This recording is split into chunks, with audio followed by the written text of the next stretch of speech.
IPS తీసుకోవడానికి అసలు దారితీసిన పరిస్థితులు ఏంటి, ప్రేరేపించిన వ్యక్తులు ఎవరు, సంఘటనలు ఎవరు? చంద్రశేఖర్ గారని ఆయన రాష్ట్రంలోనే ఇంటర్మీడియట్లో టాపర్. ఇంటి దగ్గర నుంచి గైడెన్స్ తక్కువ ఉండేది. మా సీనియర్స్ ఏం చేశారన్న దాని మీదనే మేము కూడా చేసాం. అండ్ నక్సలిజాన్ని అరికట్టడంలో మీది ప్రధానమైనటువంటి పాత్ర రాష్ట్రంలో. వాళ్ళు చేసినటువంటి ప్రయత్నం తప్పు కాదు, కానీ ఎంచుకున్న మార్గం మాత్రం. కానీ ఎంచుకున్న విధానం ఏంటంటే, పోయి ఏదో తుపాకులు తీసుకుంటాను వాడికి కాల్ చేస్తాను అంటే, మనకు ఒక డెమోక్రసీ, మనకు ఒక పద్ధతి ఉంది. అట్లాంటిది మీ దగ్గర ఒక మొండి ఘటం ఉండేవాడంట. ఏంటి సార్ ఆ సంఘటన ఏంటి? ఈ మొండి అనే అతనికి ఒక చిన్న ఐడియా వచ్చింది. ఇతని దగ్గర ఆటోమేటిక్ వెపన్ ఉంది సార్, ముందు నేను దూకి ఆటోమేటిక్ వెపన్తో ఫైర్ చేస్తాను అని. సో అన్ఫార్చునేట్లీ దూకాడు, కానీ వెపన్ ఫైర్. ఎప్పుడైతే వాళ్ళు అలర్ట్ అయ్యారో, వాళ్ళ దగ్గర డబల్ బ్యారెల్ గన్స్ పెట్టేటట్టు ఫైర్ చేస్తే ఇతనికి కుడి చెయ్యి అంతా తునాతునట్లు అయిపోయింది, కంప్లీట్ ముక్కలు అయిపోయింది. జనశక్తి ఒకవైపు, అట్లాగే కంప్లీట్ నక్సల్స్ మూవ్మెంట్ ఒకవైపు, రెండు ఒకదానికొకటి సంబంధం లేకపోయినా ఆ శక్తులతో. మెదక్ జిల్లాకి ఎస్పీగా రావడానికి ఒక ప్రత్యేకత ఉంది. అప్పట్లో హరిభూషణ్ అని ఒక naxalite and pseudo naxalite leader ఉంది.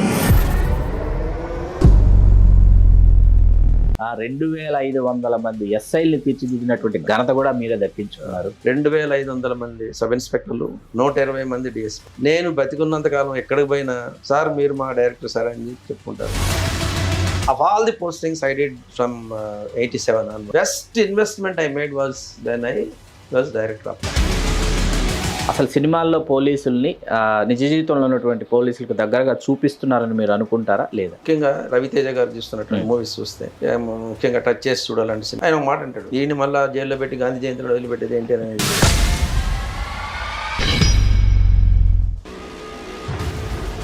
తెలుగు రాజ్యం ప్రేక్షకులకి హృదయపూర్వక స్వాగతం. నేను మీ చిల్లగట్టు శ్రీకాంత్ కుమార్. ఈవేళ ఇన్నాళ్లకి మనం గౌరవనీయులు మాజీ డీజీపీ శ్రీ నండూరు సాంబశివరావు గారు, ఐపీఎస్ రిటైర్డ్, వారి సమక్షంలో వారి నివాసంలో ఉన్నాం.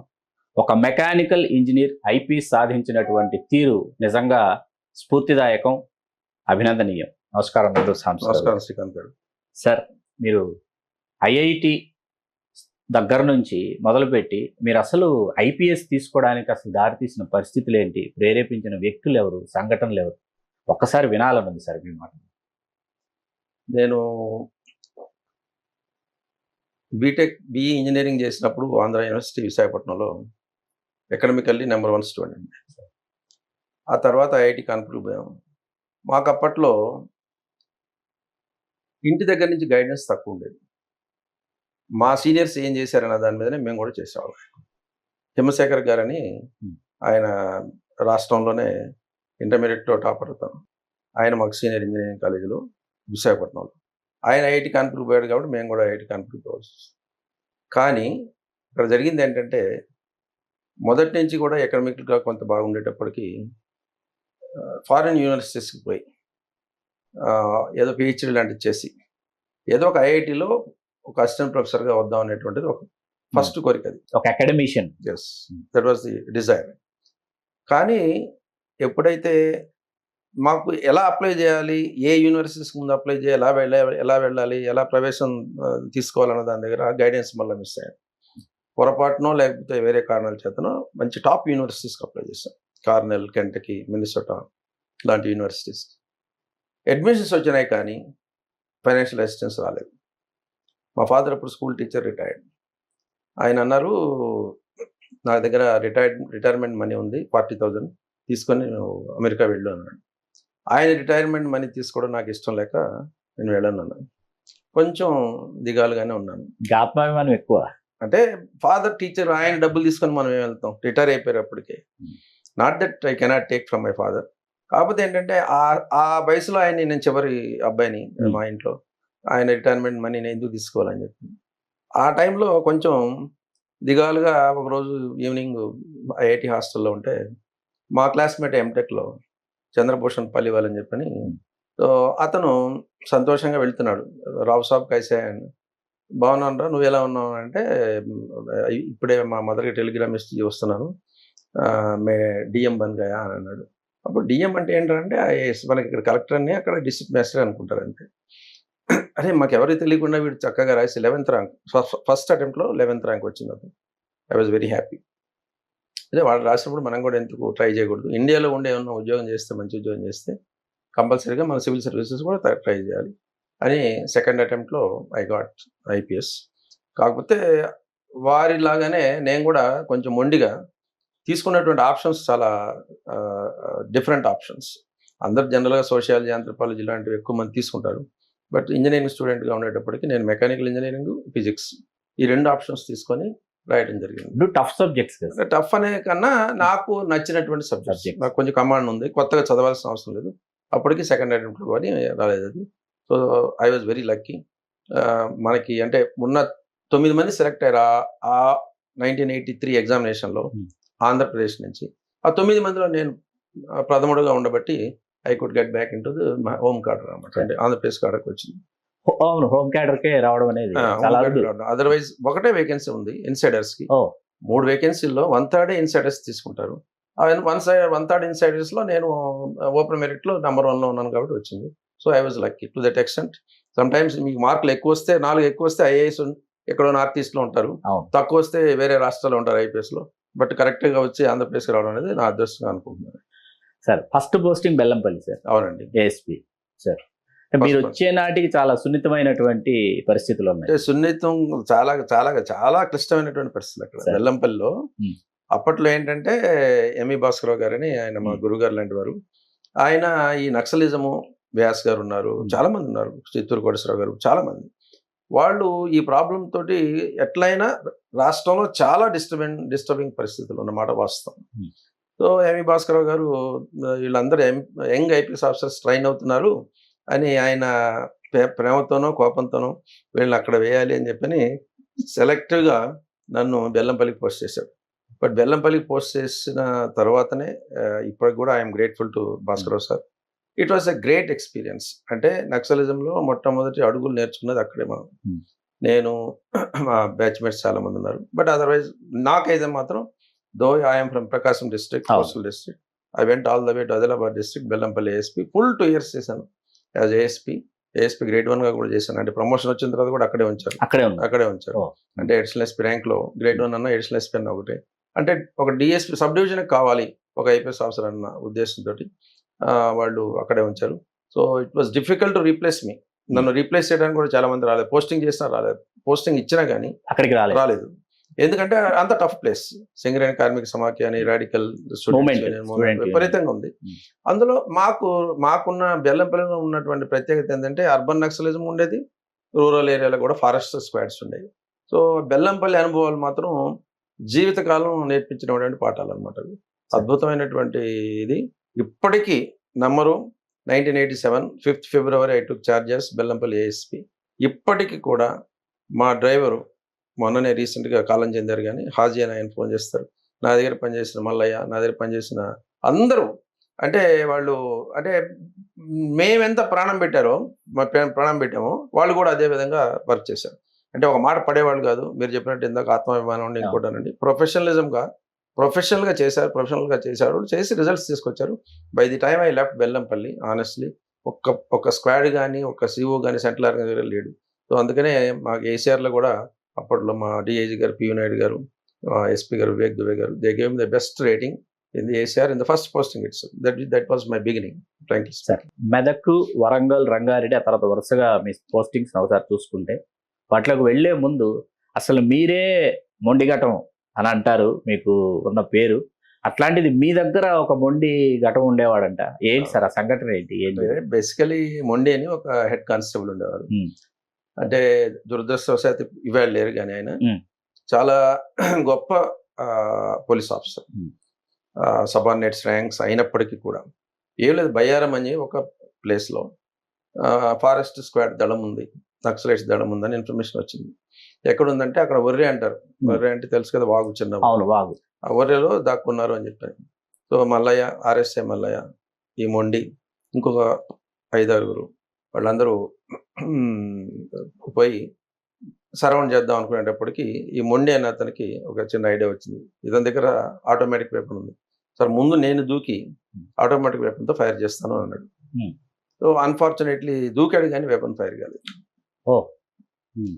ఎప్పుడైతే వాళ్ళు అలర్ట్ అయ్యారో వాళ్ళ దగ్గర డబల్ బ్యారెల్ గన్స్ పెట్టేటట్టు ఫైర్ చేస్తే ఇతనికి కుడి చెయ్యి అంతా తునతునట్లు అయిపోయింది, కంప్లీట్ ముక్కలైపోవడం అంటే ఇది ఫ్లష్ అంతా బయటకు వచ్చింది, ఏదో జస్ట్ ఉంది అంటే అవి కూడా అన్ని చాలా మల్టిపుల్ ఫ్రాక్చర్స్. సో వీళ్ళందరూ అప్పట్లో ఉన్న పరిస్థితి ఏంటి, ఒక బస్సు కానీ ఏముండేది కాదు, మేము పోయి తీసుకురావాల్సిందే. సో ఇన్ఫర్మేషన్ ఎలా వచ్చింది ఆయన చెయ్యి పోయింది సార్, వాళ్ళంతా మూట కట్టుకొని వస్తారు, దాన్ని అంటే ఏం తెలియదు, జస్ట్ వరకు అప్పటికప్పుడు కట్టుకొని వస్తారు. బెల్లంపల్లిలో ఏరియా హాస్పిటల్స్ అని ఉండేవి, చాలా పెద్ద హాస్పిటల్స్. సో అక్కడ 6.5 hours ఆపరేషన్ చేసిన తర్వాత అతను అడిగారు నన్ను, సార్ తీసేయమంటారా చెయ్యి ఉంచమంటారా అని. ఏం లేదు, ఆర్నమెంటల్గానే ఉంటుంది, ఉంచండి అని చెప్పారు. సో 6.5 hours మార్నింగ్ 4:30 వరకు ఆపరేషన్ చేశారు, నైట్ 9:30కి తీసుకొస్తే సమ్హౌ హిస్ హ్యాండ్ సర్వైవ్. కానీ తర్వాత ఏమైందంటే అతనికి ఉన్నటువంటి ఆసక్తి ఏమి తగ్గిపోక ఇంకా లెఫ్ట్ హ్యాండ్తో ప్రాక్టీస్ చేస్తాడు, ఫైరింగ్ లెఫ్ట్ హ్యాండ్తో ప్రాక్టీస్ చేస్తాడు. ప్రాక్టీస్ చేస్తుంటే ఎందుకు మళ్ళా అదే టీంలో ఉండాలి అన్న ఉద్దేశంతో ఉంటే అది సడన్గా ఒకసారి అలా ఫైర్ చేస్తున్నప్పుడు అంటే ప్రాక్టీస్ చేస్తున్నప్పుడు మిస్ఫైర్ అయ్యి వాళ్ళ మిస్సెస్ పొట్టలో నుంచి వెళ్ళిపోయింది, బుల్లెట్. వాళ్ళ మిస్సెస్ 9 months ప్రెగ్నెన్సీ, అబ్డామిన్ లోంచి వెళ్ళిపోయింది. God is so great, lucky. ఆమె మంచి she delivered a boy baby, ఆమెకి ఏం కాలేదు, చిన్న ఆపరేషన్ తోటి, అంటే సైడ్ నుంచి వెళ్ళింది అనుకోవచ్చు. సో వెంటనే ఇతన్ని సస్పెండ్ చేయాల్సి వచ్చింది, మొండిని. సో చేశారు. సో వాడేం కావాలని చంపలేదు, అంటే చంపడానికి ప్రయత్నించలేదు, ఫైర్ చేయలేదు. సో నిన్నే ఎంక్వైరీ ఆఫీసర్గా వేశాను, నా సబ్ డివిజన్ కాబట్టి నేను చెప్పాను, మీరు ఎటువంటి పరిస్థితుల్లో కూడా నేను దాన్ని ప్రూవ్ చేయను సార్ తప్పు అని చెప్పి ఎస్పీ గారు చెప్పాను. చాలామంది ఒప్పుకోలేదు, అలా చేస్తారండి, అంత క్లియర్గా తెలుస్తుంది కదా అని చెప్పి. వాడు చెయ్యే పోగొట్టుకున్నాడు, ప్రాణాలు పోగొట్టుకుని రెడీగా ఉన్నాడు, వాడి భార్యను చంపట్టున్నాడు, నేను I don't agree with that అని చెప్పి I just proved that it is not a mistake by him, it's error అని చెప్పని అతన్ని మళ్ళీ తీసుకొచ్చి అంటే సర్వీస్లోకి తీసుకొచ్చి నేను అక్కడి నుంచి ట్రాన్స్ఫర్ అయ్యి మెదక్ డిస్ట్రిక్ట్కి వచ్చినప్పుడు కూడా మంగిదళని ఎన్కౌంటర్ చేశాడు, అతను చేశాడు. సో గ్రేట్ పీపుల్, అంటే అద్భుతమైనటువంటి వాళ్ళ కమిట్మెంట్ ఉంది. ఈవేళ అటువంటి ఆఫీసర్స్ మీరు నమ్మరు. ప్రతి సంవత్సరం October 21st నాడు మాకు మార్టర్స్ డే ఉంటుంది, కమెమరేషన్ డే ఉంటుంది. కమెమరేషన్ డే నాడు ఆల్ ఓవర్ ఇండియా ఎంతమంది పోలీస్ ఆఫీసర్స్ చనిపోయారు అన్న దాని మీద లిస్ట్ ఇస్తారు, చదువుతా ఉన్నాను. ఆంధ్రప్రదేశ్ పోలీసు అంటే కంబైన్డ్ స్టేట్లో ఎంతమంది చనిపోయేవాళ్ళు అంటే ఒక్కొక్కసారి 200 నేమ్స్ ఉండేవి మన స్టేట్ నుంచి అప్పుడు యునైటెడ్ ఏపీ అంటే అంత మంది త్యాగం చేస్తే గానీ ఈవేళ ఆంధ్ర రాష్ట్రం పోలీస్ వ్యవస్థ పీస్ఫుల్ అట్మాస్ఫియర్ లో ఉంది. సో మెనీ సాక్రిఫైజెస్, అసలు అప్పట్లో సాక్రిఫైస్ కి ముందుకు రానివాడు అంటూ ఉన్నాడు. మన స్టేట్ మనం కాపాడుకోవాలనేటువంటి హైదరాబాద్ కానివ్వండి, నిజామాబాద్ కానివ్వండి, వరంగల్ కానివ్వండి, Karimnagar, Khammam, all these including Mahabubnagar, southern district size Mahabubnagar, ఇంత ఎందుకు మనకి విశాఖపట్నం, అనకాపల్లి, అక్కడ ఏజెన్సీ అన్ని ప్లేసెస్, దారకొండ. సో ఒక మెదక్లో నేను ఉన్నప్పుడు వచ్చి కలిశాడు, నా ప్రేమతోటి నేను ఇవ్వాల్సిన బహుమతి వాడికి ఇచ్చి గాడ్ బ్లెస్ అని చెప్పి పంపించాను, మొండి. దట్ వాస్ మొండి. ఆఫ్టర్ దట్ ఈ మధ్యన తెలిసింది, ఒక ట్రైన్ ఎక్కుతూ బై మిస్టేక్ మల్లయ్య చెప్పాడు నాకు రీసెంట్లీ కలిసి. It was an unfortunate incident, but great person, I can't forget him. ఈ సందర్భంగా ఆయన మనం స్మరించుకున్నాం సార్. తర్వాత మెదక్, ఆ తర్వాత వరంగల్, ఇట్లా మీ పోస్టింగ్లు సాగే. ఎస్పీ అయిపోయారు తర్వాత మీరు. ఆ సమయంలో కూడా మీరు చాలా క్లిష్ట పరిస్థితులు ఎదుర్కొన్నారు. ఎందుకంటే జనశక్తి ఒకవైపు, అట్లాగే కంప్లీట్ నక్సల్స్ మూవ్మెంట్ ఒకవైపు, రెండు ఒకదానికొకటి సంబంధం లేకపోయినా ఆ శక్తులతో మీరు పోరాటం చేస్తూ మీరు మీదైనటువంటి శైలిలో వాటిని అరికట్టడంలో మీరు దాదాపుగా సఫలీకృతులయ్యారు. ఆ సందర్భంగా ఏమైనా మీరు చెప్పాలనుకున్నట్టే? మెదక్ జిల్లాకి ఎస్పీగా రావడానికి ఒక ప్రత్యేకత ఉంది. అప్పట్లో హరిభూషణ్ అని ఒక naxalite and pseudo naxalite leader ఉండేవాడు నిజామాబాద్. అతను పెరిగి నక్సలైట్స్కే పెద్ద తలనొప్పిగా తయారైపోయాడు వాళ్ళకి. అప్పుడు స్వర్గీయ ఎన్టీ రామారావు గారికి తెలిసినటువంటి ఒక ఇండస్ట్రియలిస్ట్ని చంపేయటం అవన్నీ జరిగినాయి. అప్పుడు వెంకయ్య గారు నా ముందు ఎస్పీ, మెదక్ ఎస్పీ, ఆర్పి మీనా గారు Nizamabad SP. There were some differences ఆ హరిభూషణ్ పట్టుకోవడంలో. ఎవరు పట్టుకుంటారు అంటే కలిసి పనిచేసేవాళ్ళు అని చెప్పని కారణం చేతను, ఆ కారణంగాను నాకు అడిషనల్గా అంటే మా బ్యాచ్లో ఇవ్వాల్సిన ప్రమోషన్ల కన్నా అడ్వాన్స్డ్గా ప్రమోషన్ ఇచ్చి పంపించాను నన్ను ఏది ఎస్పీ మెదక్గా. 2.5 months నేను నిజామాబాద్ అడిషనల్ ఎస్పీగా చేసింది చేసి అంతే. వెంటనే సంస్థలో గో అండ్ టేక్ చార్జ్. అప్పుడు వ్యాస్ గారు ఉన్నారు, Hmm. పేరవరం రాములు గారు ఉన్నారు, బాగా అప్పటికి ఇంకా రాములు గారు డీజీపీ కాలా. డీజీపీ కాదు, he was DIG for us. Peravaram Ramulu గారు డిఐజీ ఫర్ us. సో చేరాను. అప్పుడు సుశీల్ కుమార్ గారు డీజీపీ. ఆ సూడో నక్సలైట్ ని ఎలా పట్టుకోవాలి అయింది అన్న ఆ కార్యక్రమం మీదనే మమ్మల్ని మెదక్ పంపించడం జరిగింది. So somehow what ever is the case, ఒక 14-15 days తీసుకున్న 14-15 daysలోనే ఆ ప్రాబ్లం సాల్వ్ అయిపోయింది. జస్ట్ 2 weeksలో అంతే. 18th April I took charge as Medak SP. 4th May the problem was solved. How is it possible sir? నా దగ్గర ఉన్నటువంటి ఆఫీసర్స్ అలా పనిచేశారు. Credit all goes to them. వాళ్ళకే. Yes. And then maybe whatever as SP, whatever credit due to us, I'll get it. That's the difference. But otherwise, outstanding. Ramakrishna అని ఒక DSP ఉండేవాళ్ళు మెదక్లో. టీమ్ అంతా కిష్టయ్య ఉన్నాయి మన దగ్గర, కిష్టయ్య గౌడ్ అని. అవుట్స్టాండింగ్ అంటే అవుట్స్టాండింగ్ ఆఫీసర్, రిలెంట్లెస్. ఒక కార్యక్రమం మీద మనం ఏదన్నా దృష్టి సారించామంటే అది అయిపోయేంత వరకు కూడా మనం వదిలే ప్రసక్తి లేదు. అలా ఆ ప్రస్థానం అది.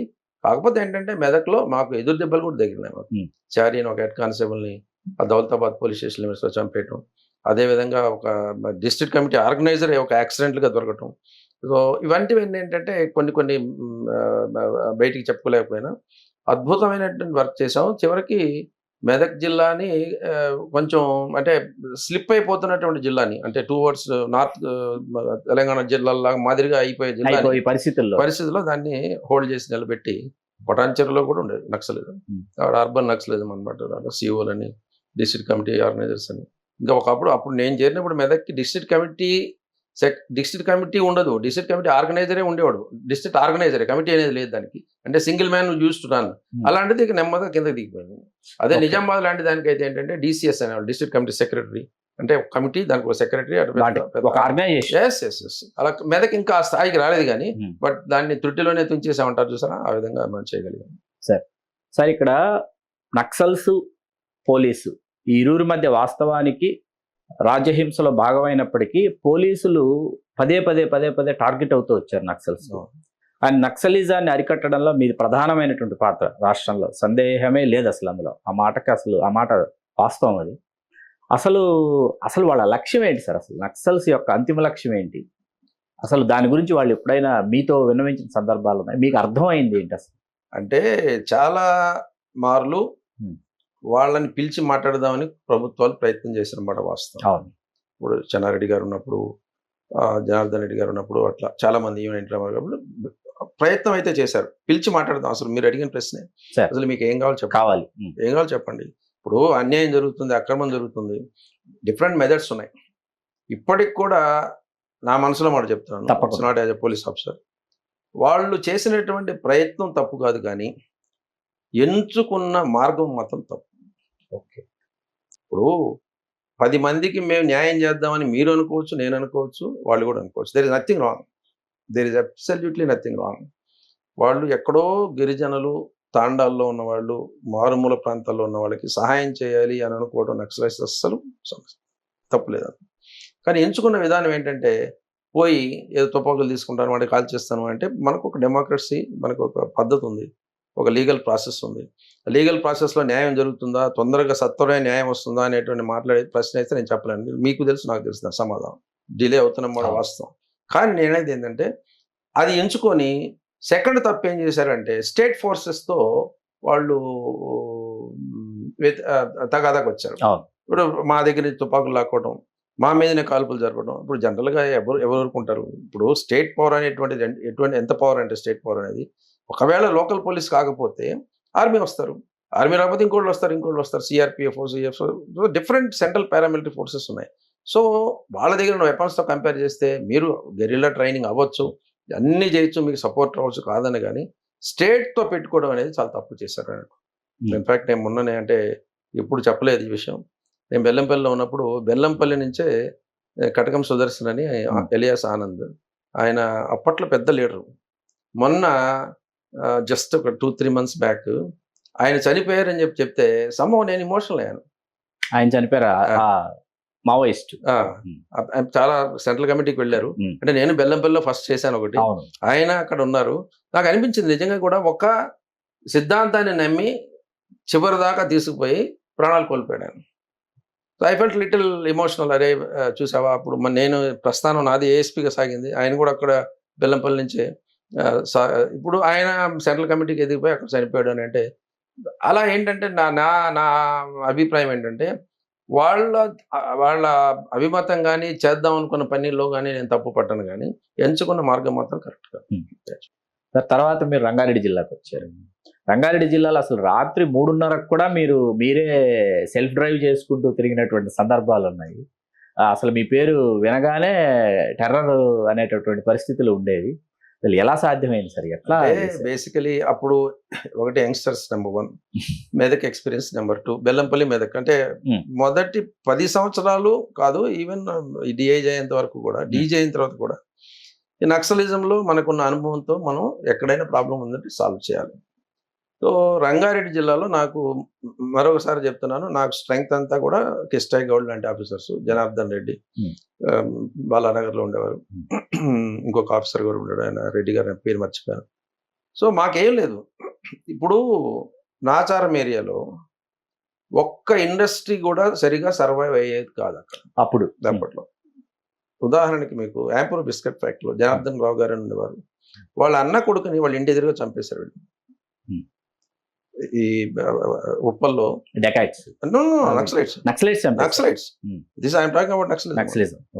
అలా అదే విధంగా కాకతీయ కర్షక్ అని ఒక చిన్న వేరే అగ్రికల్చరల్ ఫ్యాక్టరీ, ఎన్నో ఫ్యాక్టరీస్ లో అసలు బాలానగర్ ఇంకా ఎందుకు బాలానగర్లో ఇప్పుడు కూడా ఆ ఫ్యాక్టరీ ఉంది. Machine tools AIDS and recondition, MTR అని చెప్పని అద్భుతం, అంటే అవుట్ స్టాండింగ్ యూనిట్స్.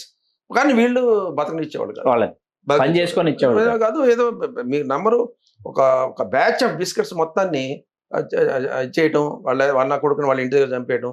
సో ఏ పరిస్థితికి వచ్చారంటే జనార్దన్ రావు గారు, నాకు పోలీసుల సహకారం అవసరం లేదు, మేము మా ఓన్గా మేము చేసుకుంటాం అనేటువంటి పరిస్థితి తీసుకొచ్చాం. అప్పట్లో మైసూర్ రెడ్డి గారు హోమ్ మినిస్టర్ ఉన్నప్పుడు ఆయన అప్పుడున్న ఎస్పీని పిలిచి, మీరు కంట్రోల్ చేస్తారా లేదా అని అడిగారు. చేస్తాను సార్ అని చెప్పని ఒక చిన్న పొరపాటు జరిగింది, ఆ కంట్రోల్లో చిన్న పొరపాటు జరిగింది, లాభం లేదని చెప్పి ఆ టైంలో నన్ను ఎప్పుడో చిత్తూరు వేద్దాం అనుకున్నారు మెదక్ తర్వాత ఎస్పీగా. ఓవర్ నైట్ డెసిషన్ తీసుకొని రంగారెడ్డికి వేయడం జరిగింది. వచ్చిన తర్వాత అర్బన్ నక్సలిజం, మన నాచారం ఏరియా అంతా కూడా అర్బన్ నక్సలిజం. ఒక్క వికారాబాద్లోనే స్క్వాడ్ ఉండేది. మీరు నమ్మరు, కిస్టయ్ గౌడ్ లాంటి ఆఫీసర్స్, నా టీము, జనార్దన్ రెడ్డి గారు, ఇంకో పేరు మర్చిపోయాను, చెప్పాను కదా బాలానగర్లో, వారు, వీళ్ళందరితోటి ఎటువంటి వర్క్ చేసేవాళ్ళం అంటే ఎక్కడైనా ఒక ఇన్ఫర్మేషన్ వచ్చింది లీడ్ అంటే దాన్ని మనం క్యారీ ఫార్వర్డ్ చేయడానికి సిసిఎస్ ఐడిపిఎల్లో ఉండేది మాకు. బాలానగర్ మన ఫార్మా కంపెనీ ఒకటి ఉండేదండి, ఐడిపిఎల్ ఇండక్షన్ ఐడిపిఎల్ లోపలే మాకు సిసిఎస్ ఉండేది, సెంట్రల్ క్రైమ్ స్టేషన్. మార్నింగ్ 3:30 వరకు, మీరు చెప్పింది పర్ఫెక్ట్ రైట్, మార్నింగ్ 3:30 వరకు కూడా నేను, కిష్టయ్య, జనార్దన్ రెడ్డి వీళ్ళందరూ కలిసి ఇంటరాగేట్ చేసేవాడు. ఒక్కొక్క స్టేజ్లో నేను ఎంత ఇంపార్టెన్స్ ఇచ్చేవాడిని అంటే, ఫ్రీడమ్ ఇచ్చేవాడిని అంటే నా సబార్డినేట్స్కి. ఒక స్టేజ్లో 3:30కి మాకు అంత అనుమానం వచ్చింది, వీడు మనల్ని ఎవడు మిస్లీడ్ చేస్తున్నాడు, ఇన్ఫార్మెంట్ అని చెప్పి. ఆ స్టేజ్లో కిష్టయ్య ఒక మాట అన్నాడు, సార్ నేను కదా ఇన్ఫార్మెంట్ని డెవలప్ చేసింది, నాకు వదిలేయండి అన్నాడు. తన మీద వేసుకున్నాడు, మాకు వదిలేయండి, మేము చూసుకుంటా. సో ఆ విధంగా వాడు చెప్పిన మాటకి వాల్యూ ఇచ్చి, ఒక 1 వీక్ తర్వాత there is an appointment with leader అంటే ఇచ్చి మేము వెనక్కి తగ్గాం. నిజంగా కూడా 1 వీక్ తర్వాత నిజమైంది అది. There was an exchange of fire and central organiser died ఇక్కడ, వేణు అనే అతను. సో అలంపూర్ వేణు కాదు, ఇక్కడ నాచారంలో వేణు.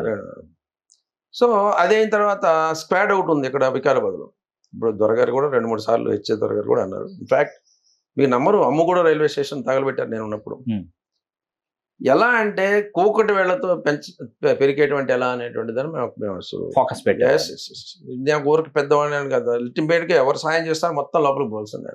అమ్ముగూడ రైల్వే స్టేషన్ అప్పుడు అప్పట్లో ఉన్నటువంటి చీఫ్ ఆఫ్ ఇంటెలిజెన్స్, అయ్యా నువ్వు ఎందుకు ఎంత అగ్రెసివ్గా పోతున్నావు అంటే, సార్ నా ఏరియాలో ముఖ్యంగా అర్బన్ ఏరియాలో జరిగితే మాత్రం I can't exist. Urban area అంటే ఏంటి, ఇప్పుడు సిటీలో ఆర్టీసీ క్రాస్ రోడ్స్ లో బస్సులు తగలబెట్టేవాళ్ళు. ఆర్టీసీ క్రాస్ రోడ్స్ తగలబెడితే ఇంక అంతకన్నా సెంటర్ ఉంటుంది city of centre half of city. So అలాంటిది ఈవెన్ వికారాబాద్ దగ్గర కూడా ఒక ఏఎస్ఐ వాడి టీం తీసుకుని పోయి కొట్టారంటే అంత మోటివేట్ అయ్యారు టీం. ఇప్పుడు కృష్ణమూర్తి గారు అని డిఐజీగా ఉండేవారు, ఇప్పుడు కొంచెం సిక్గా ఉన్నారు, కానీ గ్రేట్ సపోర్ట్. అంటే ఏదైనా మన సక్సెస్ ఉంది అని అంటే మన కింద సబార్డినేట్స్ ఎంత చేశారో అదే విధంగా ప్రభుత్వం అధికారులు కూడా సపోర్ట్ చేశారు, అలా లేకపోతే అయ్యేది కాదు. ఎట్టి పరిస్థితి. అసలు డిఐజీ కృష్ణమూర్తి గారు, అప్పుడు కేరళరాములు గారు, అందరూ కూడా ఏంటంటే beyond a point they went and supported. Sir, ఇటీవల పిన్నెల్లి రామకృష్ణారెడ్డి సంఘటన మాచర్లో ఒకసారి చూస్తే నాకు గుర్తున్నంతలో మీరు శేషన్ గారు కమిషనర్గా ఉన్నప్పుడు మీరు గుంటూరు ఎలక్షన్స్ మీరు హ్యాండిల్ చేశారు. మీరు అసలు అంత ప్రశాంతంగా పోలింగ్ ఎలా చేశారు, ఏం జరిగింది సార్? దానికి చిన్న ఒక 1 minute ఉపయోగం. తప్పకుండా. కాసు వెంకటకృష్ణారెడ్డి గారు నర్సరావుపేటలో అప్పుడు ఉన్నారు. కోటేశ్వర ప్రసాదరావు గారు, వారి కుటుంబం నుంచే, వెంకటకృష్ణారెడ్డి కుటుంబం నుంచే దొడ్డ బాలకోట రెడ్డి గారు అందరూ ఉన్నారు. నా ముందు ఆర్పి మీనా గారు ఉన్నారు, గుంటూరు ఎస్పీగా. చుండూరు ఇన్సిడెంట్ హ్యాండిల్ చేశారు. ఫర్ కొన్ని రీజన్స్ వల్ల ఆయన ట్రాన్స్ఫర్ చేసి నన్ను వేశారు అక్కడ, గుంటూరు వేశారు. ఎప్పుడు వెంకటకృష్ణారెడ్డి గారు ఒక మాట అన్నారు, ఏమండి మీరు కంట్రోల్ చేయగలరా ఈ గుంటూరుని, ఈ ఎలక్షన్స్ని అన్నారు. నా ముందు ఎలక్షన్స్లో అప్పుడు ఎవరు అధికారం ఉన్నారో మనం చెప్పకూడదు, బాగోదు. జాయింట్ కలెక్టర్ మీద బాంబు వేయటం, వాళ్ళు ఫైర్ చేస్తే 3-4 చనిపోవటం, ఆ పర్యవసానంలో ఆ క్రమంలో పోలీస్ స్టేషన్కి పోయి ఒక ఏఎస్ఐని కొట్టడం, ఆ ఏఎస్ఐ తలవైలిపోవడం, పోలీస్ స్టేషన్ తగలబెట్టడం. This was the simple incident. అంటే చెప్పుకోలేనటువంటి సంఘటనలు అనమాట. అసలు పోలీసులు అసలు వాళ్ళని వైఫల్యం నిజంగా. 1989 ఎలక్షన్. ఎస్, నేను 94లో ఎలక్షన్స్. ఇది 94 ఎలక్షన్. శేషన్ గారు ఉన్నారు. అంటే శేషన్ ఒక్క ఆఫీసర్, ఒక సిఈసి ఒక అంత స్ట్రిక్ట్గా ఉంటే ఎంటైర్ కంట్రీకి ఎంత స్ట్రెంగ్త్ వస్తుంది అనేది శేషన్ గారు బెస్ట్ ఎగ్జాంపుల్. నేను దాన్ని ఛాలెంజ్గా తీస్తున్నాను. 6 నెలల నుంచి బందోబస్తు స్కీము నా కింద సబార్డినేట్స్కి ఇవ్వలేదు. బహుశా ఇప్పుడు కూడా మీకు చూపిస్తాను, ఇక్కడే ఉంది ఆ స్కీమ్, కూడా ఇక్కడే ఉంది, ఈ రూమ్లోనే ఉంది, చూపిస్తాను. 6 నెలల నుంచి నేను సొంతంగా తయారు చేశాను ఆ స్కీమ్. ఒక్కొక్క రోజు రాత్రి చదువుతూ దాన్ని, ఈ ఒక ఎనెక్సర్ మిస్ అవుతుంది, ఎనెక్సర్ మిస్ అవ్వడం వలన అర్థం చేసుకుంటారా లేదా అని ఆ ఎనెక్సర్ నేనే సొంతంగా డిజైన్ చేశాను, మీరే మొత్తం. అంటే దాదాపు 450-500 pages scheme. First time in the history 2-3 జరిగినాయి అక్కడ. స్కీమ్ అనేది రేపు ఎలక్షన్ అనేది ఇవాళ ఇస్తారు. అసలు కింద సబార్డినేట్ చదువుకోవాలా, దాన్ని చదువుకొని అర్థం చేసుకోవాలా. First time I release the scheme 15 days ahead of polls. 15 days ahead of polls. ahead. ముందే పోలింగ్ తేదీ 13 అని అంటే దాన్ని 15 రోజులు ముందు రిలీజ్ చేశాం. మీరు చదువుకోవాలి. Scheme is prepared for implementation. అందులో బైండ్ ఓవర్లు. నర్సరావుపేటలో నేను అడిగిన ప్రెసిడెంట్ తెలుసా, మా సభానిస్, ఇక్కడ గొడవ అయితే ఏం చేస్తారంటే ప్రతి నోట్లో నుంచి కాల్ చేస్తాం సార్ అని. నేను ఒకటే అన్నాను, జాయింట్ కలెక్టర్ మీద బాంబులు వేయటం ఏంటి, సిఆర్పిఎఫ్ వాళ్ళు కాల్పులు జరపడం చచ్చి ఇంతకన్నా ఏమవుద్ది వరుసగా. So the message was sent that you cannot take chance. Yes, ఎంత స్ట్రిక్ట్గా వెళ్ళామంటే అప్పట్లో కొత్తగా చేరిన 2 ఎస్ఐలు వచ్చారు. 2 ఎస్ఐలు చాలా మంది వచ్చారు. మంచి స్ట్రాంగ్ విల్ ఉన్నటువంటి 2 తీసుకొని first time in the history shadow party start చేసిన మా దగ్గర నుంచి. షాడో పార్టీ అంటే ఏంటంటే, అంతకుముందు ఏం జరిగేది, ఒక ఎమ్మెల్యే పోవడం, ఆయన ఒక ఎమ్మెల్యే అని తప్పు, ఎవరో ఎమ్మెల్యే కానీ ఆయన వచ్చలు కానీ నా మీద I don't have anything against him, పోవటం, ఏదో గలవ చేయడం, తగలబెట్టడం, ఎవరో వచ్చి కంప్లైంట్ చేయడం, యాక్షన్ తీసుకోవడం. ఇది ఈసారి అలా చేయలేదు. తప్పు చేస్తే అక్కడికక్కడే fire, even if is MLA no problem, contesting candidate no, fire. మనకి ఇంకొకటి వచ్చి మనకి కంప్లైంట్ చేయాల్సిన అవసరం లేదు. శిక్షణ శిష్ట రక్షణ, straight on the spot. And MLA car వెనకాల ఇంకో కారు ఉండడానికి లేదు. మీ షాడో పార్టీనే, మన షాడో పార్టీనే ఉండాలి, ఇంకోటి ఉండడానికి లేదు. ఈ పరిస్థితి చూసి స్వర్గీయ కోటేశ్వర ప్రసాదరావు గారు, సార్ ఇంత చాలా బాగా చేస్తున్నారు సార్, దేనికంటే ఆయన అపోజిషన్లో ఉన్నాడు. అవును, ఆయన న్యాచురల్గా వాళ్ళకి స్ట్రిక్ట్గా ఉండటం కావాలి, వాళ్ళకి అవసరం. దొడ్డ బాలకోట రెడ్డి గారు అవతల, సార్ మమ్మల్ని హౌస్ అరెస్ట్ చేస్తే బెస్ట్ కదా సార్ మీరు అన్నాడు ఆయన. నేను చేయకూడదండి, మళ్ళీ నాకు అది రేపు పొద్దున ఎలక్షన్ కమిషన్ నుంచి ప్రాబ్లం వస్తుంది, షాడో పార్టీ పెడతాను, మార్నింగ్ 4 o'clock ఇద్దరు కంటెస్టింగ్ క్యాండిడేట్స్కి షాడో పార్టీ షాడో పార్టీకి ఆద్యులు మీరే. 100%. సో మేబీ అంత ముందు కూడా ఉండొచ్చు, బట్ కానీ ఆ పేరు ప్రస్తావనలోకి వచ్చింది, ప్రాచుర్యంలోకి వచ్చింది మీరున్నప్పుడే. సో సుజాతారావు గారు నేషనల్ ఎస్పీ ఉన్నారు, ఆయన ఇన్ఛార్జ్గా పెట్టిన నర్సరావుపేటలో. ఆయన అడగక ముందే నేనే ఫోర్సెస్ పంపిస్తూ ఉండేవాడిని. దేనికంటే పరిస్థితి ఎలా ఉందో అర్థమైపోయేది. ఆయన సార్ ఇంకొక ఒక ప్లెటూన్ ఉంటే పంపిస్తారు సార్ అనేటప్పటికీ దారిలోనే ఉందా, పేరేచర్ల దాటిపోయింది, ఆ రకంగా మాట్లాడేవాడిని. దారిలో ఉందా సార్, థ్యాంక్ యూ సార్ అని పాపం సుజాతారావు కాన్ఫిడెన్స్ అంటే దేనికంటే జరుగుతుంది గమనించి ఈజ్ ఒక రీపోల్ కానీ, ఒక ఫైరింగ్ కానీ, లాఠీ చార్జ్ కానీ లేదు ఎలక్షన్ అయిపోయిన తర్వాత. సో చీఫ్ సెక్రటరీ గారు అడుగుతున్నారు, తీసుకున్నారు. Pradeep Chandra was the collector. అడిగారు ఈ గుంటూరు ఏంటి పరిస్థితి అంటే, sir no lathi charge, no firing, no repoll ఉంది, 2-3 రీపోల్స్ ఉన్నాయి అంటే. కాదా నేను గుంటూరు అడుగుతున్నా, వేరే జిల్లా ఇస్తాను, లేదు సార్ ఇది గుంటూరే సార్ ఇది. Pradeep Chandra was telling. So Pradeep చంద్ర గారు మంచి స్నేహితుడు నాకు. వెళ్ళిపోయేటప్పుడు అంటే జిల్లా ట్రాన్స్ఫర్ అయ్యేటప్పుడు, సాంసరావు నేను ఏదైనా ఒక డాక్యుమెంట్ తీసుకుపోతానంటే నీ బందోబస్తు స్కీమ్ తీసుకుపోతున్నాను. ఆ బందోబస్తు స్కీమ్ తీసుకెళ్లారు ఆయన, ఆ document. It was made by me from page 1 to page last. దాంట్లో ఎటువంటి డేటా అంటే ఇప్పటికి నాకు చాలా మంది సబార్డినేట్ ఆఫీసర్స్ ఫోన్ చేస్తారు, సార్ మీరు ఇచ్చిన స్కీమే వాళ్ళు కదిపి చేస్తున్నారు సార్ అంటే, అలా కాదులేండి ప్రతి ఎస్పీ కూడా చేస్తారు. నేను అనేది ఏంటంటే, పోలీసులు తలుచుకునే నక్సలిజమే కంట్రోల్ చేసినప్పుడు ఈ శాంతి భద్రతల్ని పొలికి తీసుకురావడం కాదండి. చాలా చిన్న విషయం. You must have the intention, the desire to control land అండి. ఎవరో వచ్చి ఏదో చేస్తూ ఉంటే మనము 10 రోజుల తర్వాత కేసులు కట్టడం, అరెస్ట్ చేయకపోవడం, ఇవన్నీ ఏంటంటే దట్ స్పీక్స్ లిటిల్ యూనో కొంచెం చిన్న చూపు చూసినట్టుగా ఉంటుంది. మాకే కొంచెం ఒకసారి అనిపిస్తుంది ఎందుకు ఇలా జరుగుతుందా అని చెప్పి. It's unfortunate. సార్ తర్వాత మీరు రాయలసీమ ఐజీ, తర్వాత మీరు రాయలసీమ ఐజీ నుంచి వైజాగ్ కమిషనర్. ఈ రాయలసీమ ఐజీగా మీ అనుభవాలు అంటే ఒకటండి, అప్పుడు డాక్టర్ వైఎస్ రాజశేఖర రెడ్డి గారు, స్వర్గీయ రాజశేఖర రెడ్డి గారు ఉన్నారు.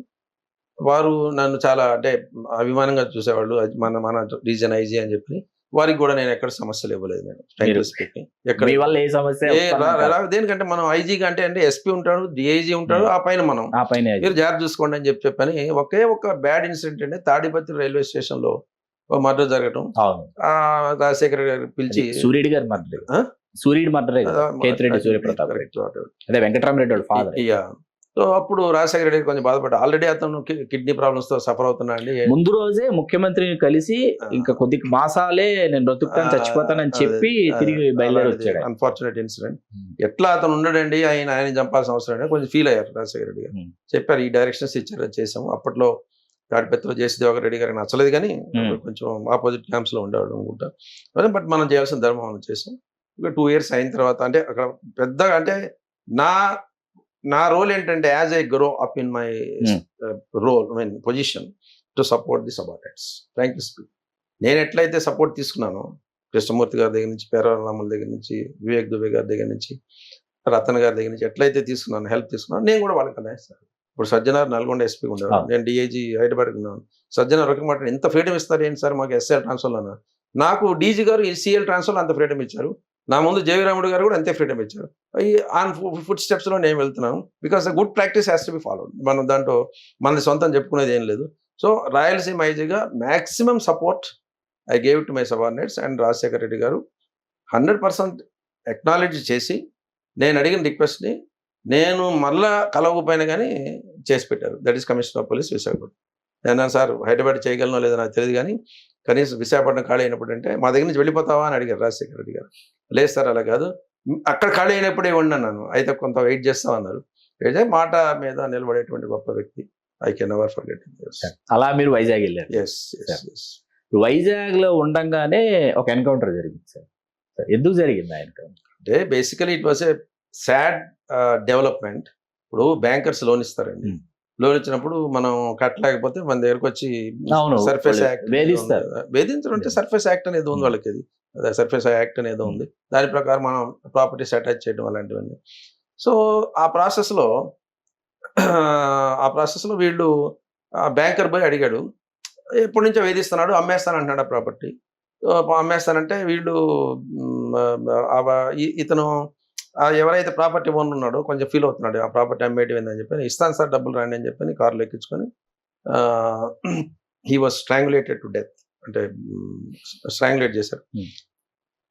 ఆ బాడీని తీసిపోయి అవుట్స్కట్స్ లో బర్న్ చేసేసారు.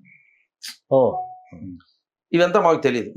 ముందు రోజు వాళ్ళ బ్యాంక్ ఆఫీసర్ వాళ్ళ మిస్సెస్ వాళ్ళ అంతా వచ్చి, సార్ మా హస్బెండ్ కనపట్లేదు అని అంటే, నేను చెప్పాను నెక్స్ట్ డే దీపావళి ఏదో ఉంది మొత్తం, సమ్ కైండ్ ఆఫ్ ఫెస్టివల్ రోజున వాళ్ళ ఇంట్లో సంతోషంగా ఉండాలి అని చెప్పి ఒక 4-5 టీమ్స్ ఫామ్ చేస్తాం.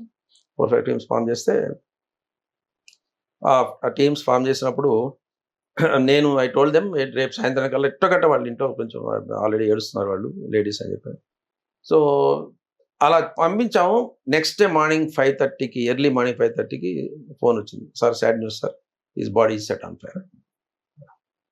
వాళ్ళు అలా వాడినే అన్న బ్యాంక్ ఆఫీసర్ అలా చేస్తే మనల్ని కూడా ఏమైనా చేస్తారు, మీరు కూడా వెపన్స్తో జాగ్రత్తగా ఉండి యూ కీప్ ఆన్ సెర్చింగ్ అని అంటే, అక్కడ మాకు సెల్ ఫోన్ ట్రాకింగ్ ఇవన్నీ ఉంటాయి కదా, దాని ప్రకారం గీతం కాలేజ్ చుట్టుపక్కల ఇప్పుడంటే ఎండాడేవి అంతా బ్రహ్మాండమైన పెద్ద బాగా చాలా డెవలప్. అప్పుడు అన్ని ఎర్రమట్టి దిబ్బలు అవి. అంతే. అక్కడ కూర్చొని వాళ్ళు ఇన్ఫాక్ట్ మేము సరౌండ్ చేసేటప్పటికి మా కానిస్టేబుల్ దగ్గరది లాక్కొని ఫైర్ చేయడం, ఎదురు కలుపులో చనిపోవడం జరిగింది. బికాస్ ఒకసారి తెగించిన తర్వాత ఏం చేస్తారంటే వాళ్ళు దేనికైనా ఒక బ్యాంక్ ఆఫీసర్ చంపినప్పుడు అసలు ఇంకా నో తెగించినట్టే కదా. అంతే తెగించినట్టు. So that's how the encounter. That was maybe విశాఖపట్నానికి ఫస్ట్ హ్యాండ్ వచ్చి కానీ, but it was genuine case. Sir తర్వాత ఫైర్ లోకి వచ్చారు మీరు. ఫైర్ తర్వాత అప్పకి వచ్చారు. ఇవాళకి ఆంధ్రప్రదేశ్ పోలీస్ అకాడమీ పురోభివృద్ధిలో చాలా ఘనంగా వినిపించేటటువంటి పేరు నండూరి సాంబశివరావు ఐపీఎస్. 2500 మంది ఎస్ఐల్ని తీర్చిదిద్దినటువంటి ఘనత కూడా మీరే దక్కించుకున్నారు. దాని గురించి ఒకసారి మీ మాటల్లో వినాలి. అంటే జనరల్ గా of all the postings I did from 87 onwards, the best investment I made was when I was director of APA. 2500 మంది సబ్ ఇన్స్పెక్టర్లు, 120 మంది డిఎస్పీలు. నేను బతికున్నంత కాలం ఎక్కడికి పోయినా సార్ మీరు మా డైరెక్టర్ సార్ అని చెప్పుకుంటారు. ఒకటి. రెండోది ఏంటంటే ఇన్ఫ్రాస్ట్రక్చర్ ఆంజనేయ రెడ్డి గారు వారందరూ కూడా అద్భుతంగా చేశారు. In fact is the father of academy అనుకోవచ్చు. ఆయన అందరూ చేశారు, బాగా చేశారు. కానీ నేను పోయిన తర్వాత ఏంటంటే నా మార్క్ అంటూ ఉంటుంది కొంత. ఆంజనేయ రెడ్డి గారే వచ్చి ఇంత స్పెషల్గా అకాడమీని చేశారంటే అంటే call it ground, call it rooms, class rooms కానీ, నేను ఐ డోంట్ బిలీవ్. నేను ఒకటే చెప్పాను మా వాళ్ళకి, నేషనల్ పోలీస్ అకాడమీకి ఐపీఎస్ ఆఫీసర్స్ ఎలానో అప్పాకి డిఎస్పీలు ఎస్ఏ లాంటి వాళ్ళు అని చెప్పాను. ఓకే. ఒక ఐపీఎస్ ఆఫీసర్ని నేషనల్ పోలీస్ అకాడమీ ఎలా ట్రీట్ చేస్తారో నేను కూడా మిమ్మల్ని అలానే చేస్తాను. 2500 మంది సబ్ ఇన్స్పెక్టర్లు అంటే 2 బ్యాచ్ల్లో 1200 మంది. That was a fantastic thing. కాకపోతే ఇంకొక దాంట్లో గుర్తుపెట్టుకోవాల్సిన విషయం ఏంటంటే వాళ్ళ క్లాసులు నేనే తీసుకునేవాడు లా అండ్ ఆర్డర్కి సంబంధించి. మీకు ఇష్టం కదా బోధన అంటే? మీకు ఇష్టం కదా బోధన అంటే ఇష్టం ఒకటి.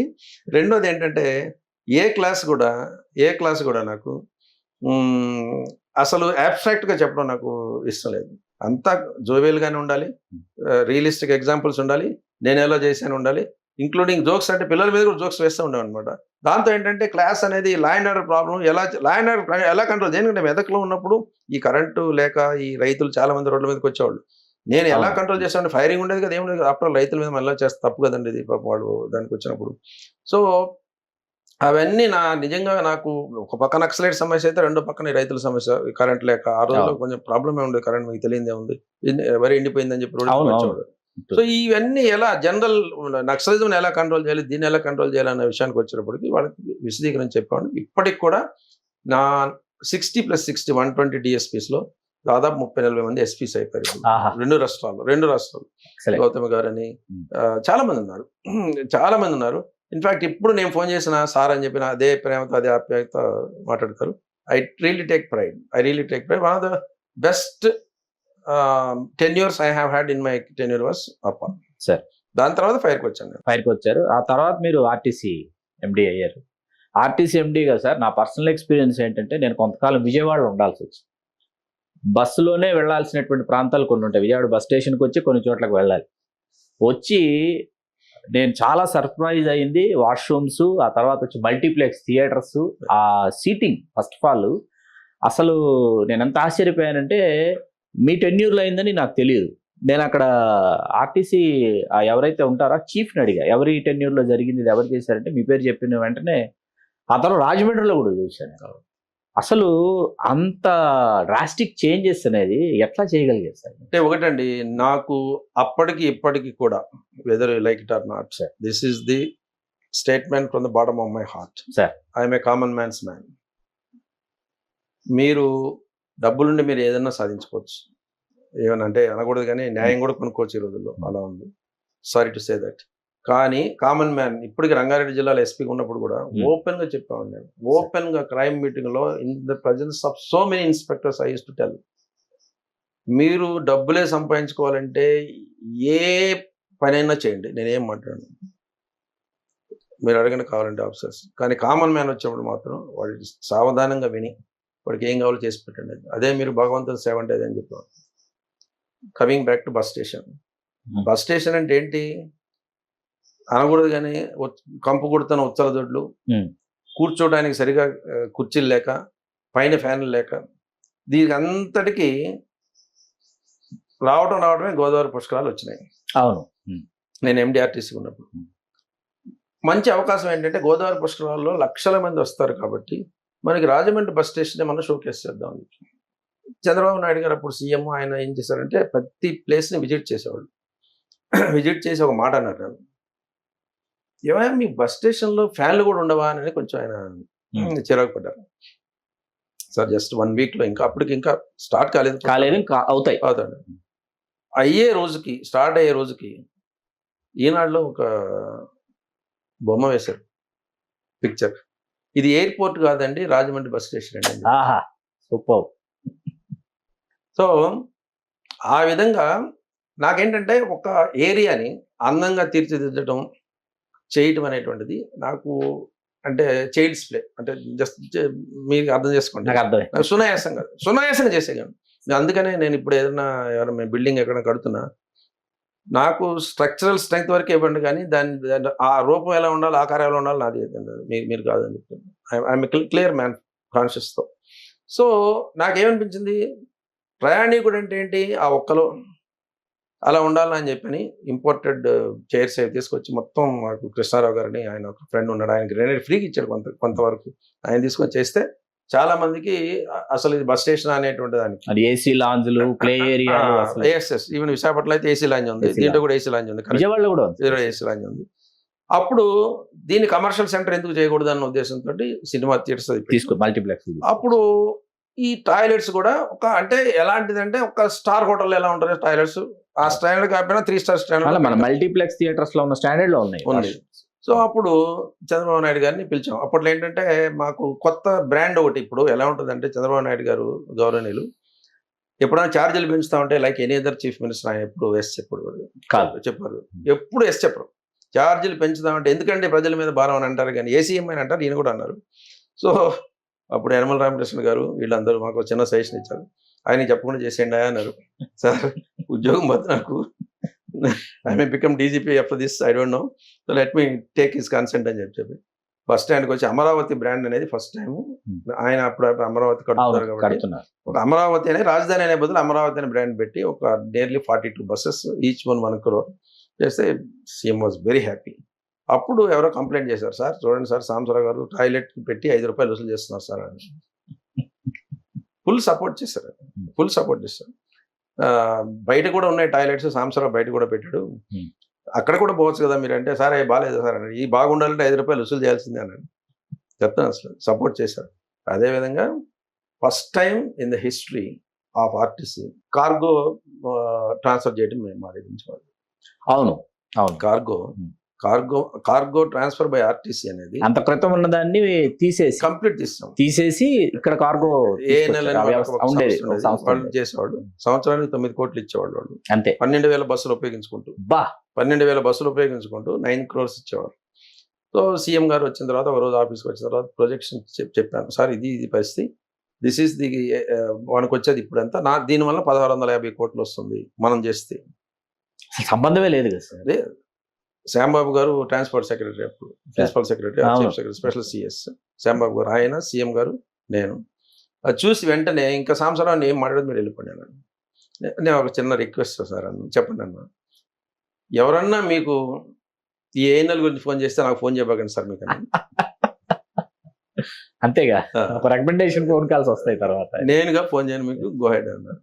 So that way frankly speaking everywhere honestly let me tell you, Sir. I used to take support from the seniors and even political bosses దగ్గర నుంచి కూడా, but never I went into a serious confrontation with them. Never I went. నా మార్కులో నేను convince చేసాను. This is the things అనేది. So RTC ప్రస్థానం అనేది ప్రతి రిటర్న్ బట్టి ముందు జిల్లాలు, తర్వాత రెవెన్యూ డివిజన్ సెంటర్స్ అని 110 bus stations, 110 bus stations in the state were modernised. దేనికంటే దాని కారణం ఉంది. బొత్స సత్యనారాయణ గారు అంత ముందు రవాణా శాఖ ఆయన ఏమన్నారంటే, ఏమైనా మీరు ఎట్లా చేయలేరు, మీరు డబ్బులు లేవు లాసులు అని చెప్తారు, సెస్ పెట్టండి టికెట్ మీద, ఆ సెస్ డబ్బులతో మీ ఆర్టీసీ బస్ స్టాండ్ బాగా చేసుకోండి అని అన్నారు. ఆ సెస్ కూడా మళ్ళీ మా గుండంలోకి తీసుకుంటే ఎలా ఉంటుంది పరిస్థితి చెప్పండి. మీ దగ్గర నుంచి సెస్ తీసుకునే పర్పస్ కోసం, cess is for development of the bus station or whatever it, దాన్ని మళ్ళీ మేము తీసుకుంటే ఎట్లుంటుంది, బాగుందా? ఆ సెస్ డబ్బులతోనే కట్టాం కానీ వేరే డబ్బులతో కట్టలేదు. 110 బస్ స్టేషన్స్, స్టాండర్డైజ్డ్ మోడల్, కూర్చోడానికి మంచి కుర్చీ, మన ఈ పిల్లర్స్ అందరికీ అడ్వర్టైజ్మెంట్ బోర్డ్స్.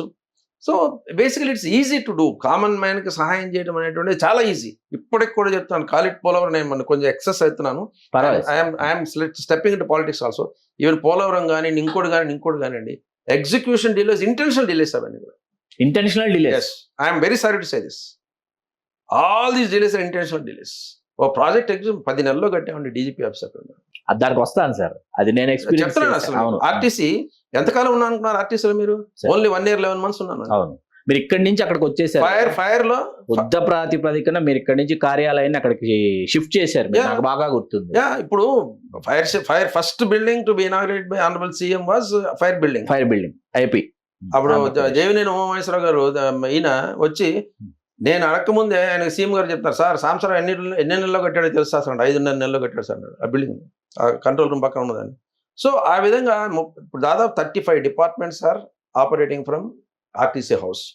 నాకు కూడా ఏంటంటే ఆర్టీసీ హౌస్ అని ఎందుకు పెట్టానంటే, ఏదో బిర్లా హౌస్, టాటా హౌస్ లాగా పెట్టుకుందాం కొంచెం ఏదో చెప్పి ఉన్నదాన్ని. మన సుజనా చౌదరి గారు కూడా వచ్చి, సాంసరావు గారు సిట్టింగ్ అనే గోల్డ్ మైన్ అన్నారు ఆయన విజిట్ చేయడానికి వచ్చి.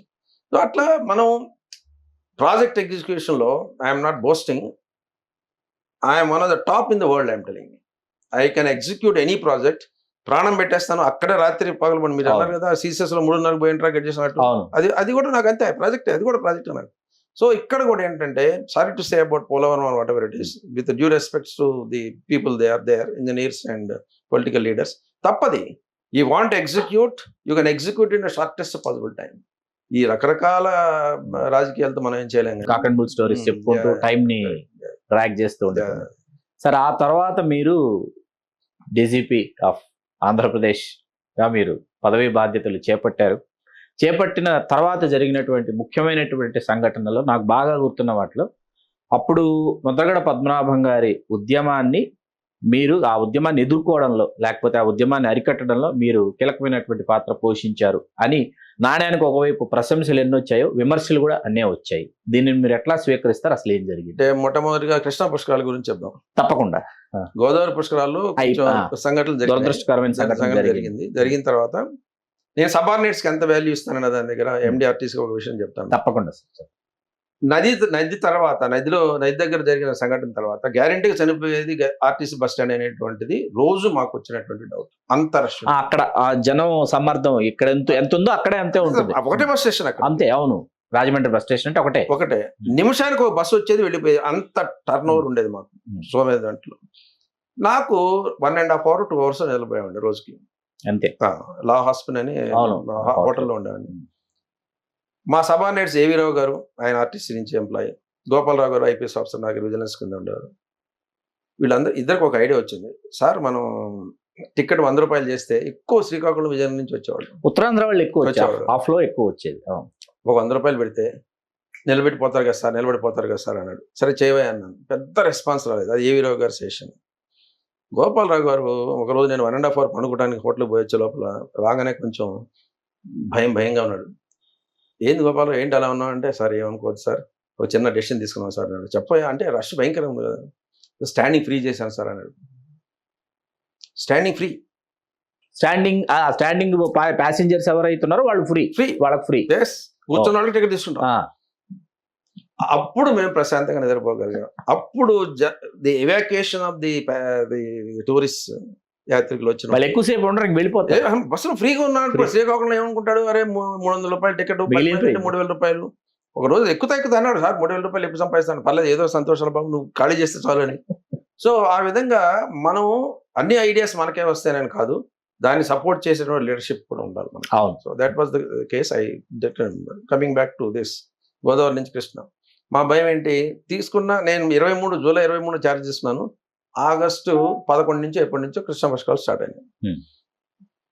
నా ముందు జయవీరముడు గారు చాలా వర్క్ చేస్తారు, దాన్ని ఫాలో అయిపోయారు. మా భయం ఏంది, ఈ first day, second day, third day ఏంటి మనకు తెలియదు కదా. ఫస్ట్ డే ఫస్ట్ అవర్లోనే జరిగింది గోదావరి పుష్కరాలు ఇన్సిడెంట్. అవును. సో ఇక్కడ ఏంటి, మీలాంటి ఎవరినో ఒక చిన్న ఉంటారు కదా, కన్సల్టెంట్స్ ఉంటారు కదా, ఒక కన్సల్టెంట్ ఏం చెప్పాడంటే, మీరు నమ్మరు సార్, ఏ ఇన్సిడెంట్ జరగకుండా ఉండాలంటే ఫస్ట్ రోజు జనం రాకూడదు సార్ అన్నారు. రాకుండా ఎట్టుంటారా అంటే, రాకుండా మీ చేతుల్లోనే ఉంది సార్ అన్నాడు. ఏంటంటే మీరు డీజీనే కాదు, MDRTC కూడా అన్నాడు. అయితే ఏం చేయమంటారు అన్నాడు. బస్సులు దివ్వకండి సార్ అన్నాడు. నేను అన్నాను, ఈ సీఎం గారు తెలిస్తే కోపడతారా అని చెప్పి some manage whatever it is. ఒకే ఒక చిన్న ఇన్సిడెంట్ జరిగింది, bad incidents. I really feel sorry for the boy, that's difference. నీళ్ళలో పడి చనిపోయాడు. సో కమింగ్ బ్యాక్, మీరు అడిగిన ముద్రగడ గారి గురించి ఇప్పుడు కూడా చెప్తాను. I don't have anything against anyone, whether it is Janasena నాయకులు కానివ్వండి, ముద్రగడ కానివ్వండి, ఇంకోటి కానివ్వండి. బట్ ట్రూత్ ఈస్, మొదటి నుంచి మీకే ఇది చెప్తాను, ఇప్పుడు కూడా చెప్తాను. నక్సలిజం కూడా, నక్సలైట్స్ గురించి కూడా అదే చెప్పాను మీకు. హింస తగ్గించి ప్రభుత్వానికి వ్యతిరేకంగా పోకుండా ఉంటే, హింస తగ్గించి ప్రభుత్వానికి వ్యతిరేకంగా పోకపోతే I would have supported Naxalites cause open. So point ఏంటంటే, ఇక్కడ కాపులకి ఏదో కావాలి అన్న ఉద్దేశంతో ముద్రగడ గారు జెన్యున్ గా నమ్మారు అనుకుందాం. మనం ఆయన మీద అపవాద వేయడం కూడా కరెక్ట్ కాదు.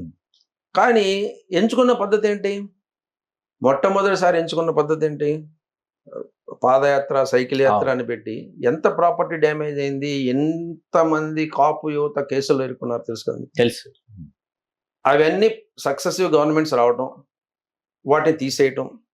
అంటే ఎలా ఉంటుందంటే, ఐఎమ్ సారీ టు సే, కాపు యువత అంటే ఏంటంటే అగ్రెసివ్గా ఉంటారు, నేరాల్లో కూడా ఉన్నారు అనే మాట ఎందుకు రావాలి, అపప్రద పడిపోతుంది వీళ్ళ మీద.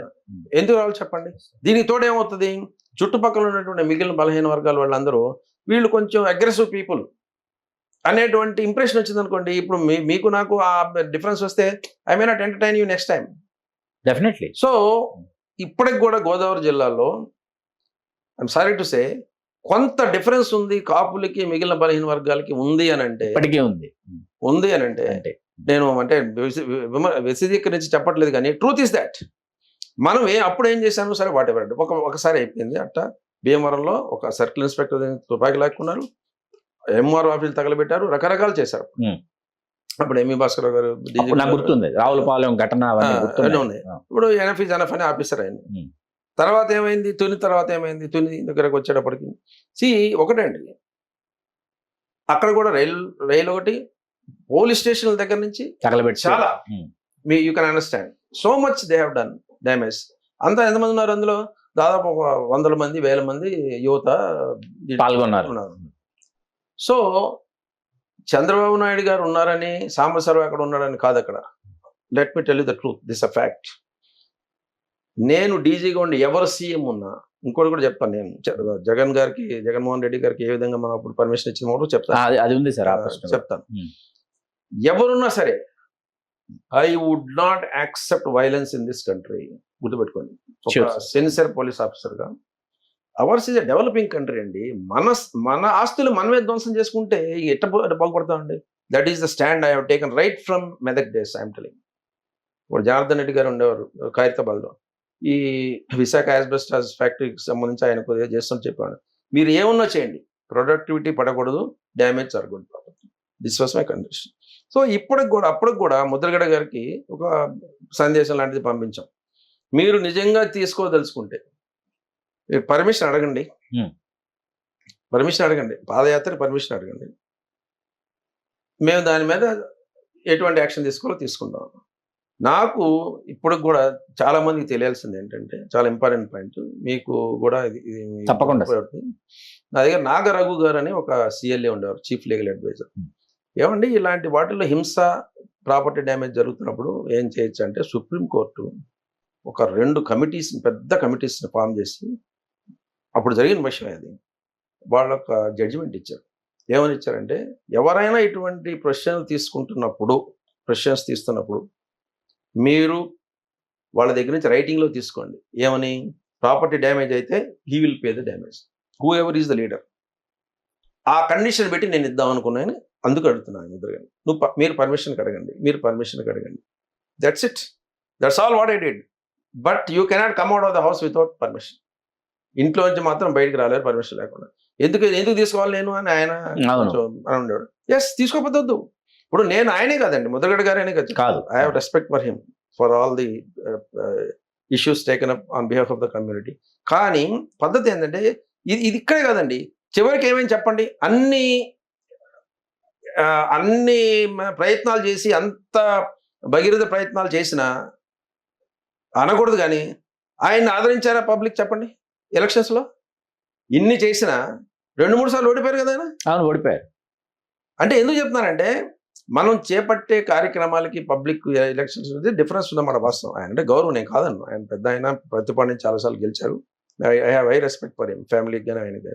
సో పాయింట్ ఏంటంటే, ఈ హింస, ఈ ప్రాసెస్ అనేది కరెక్ట్ కాదు.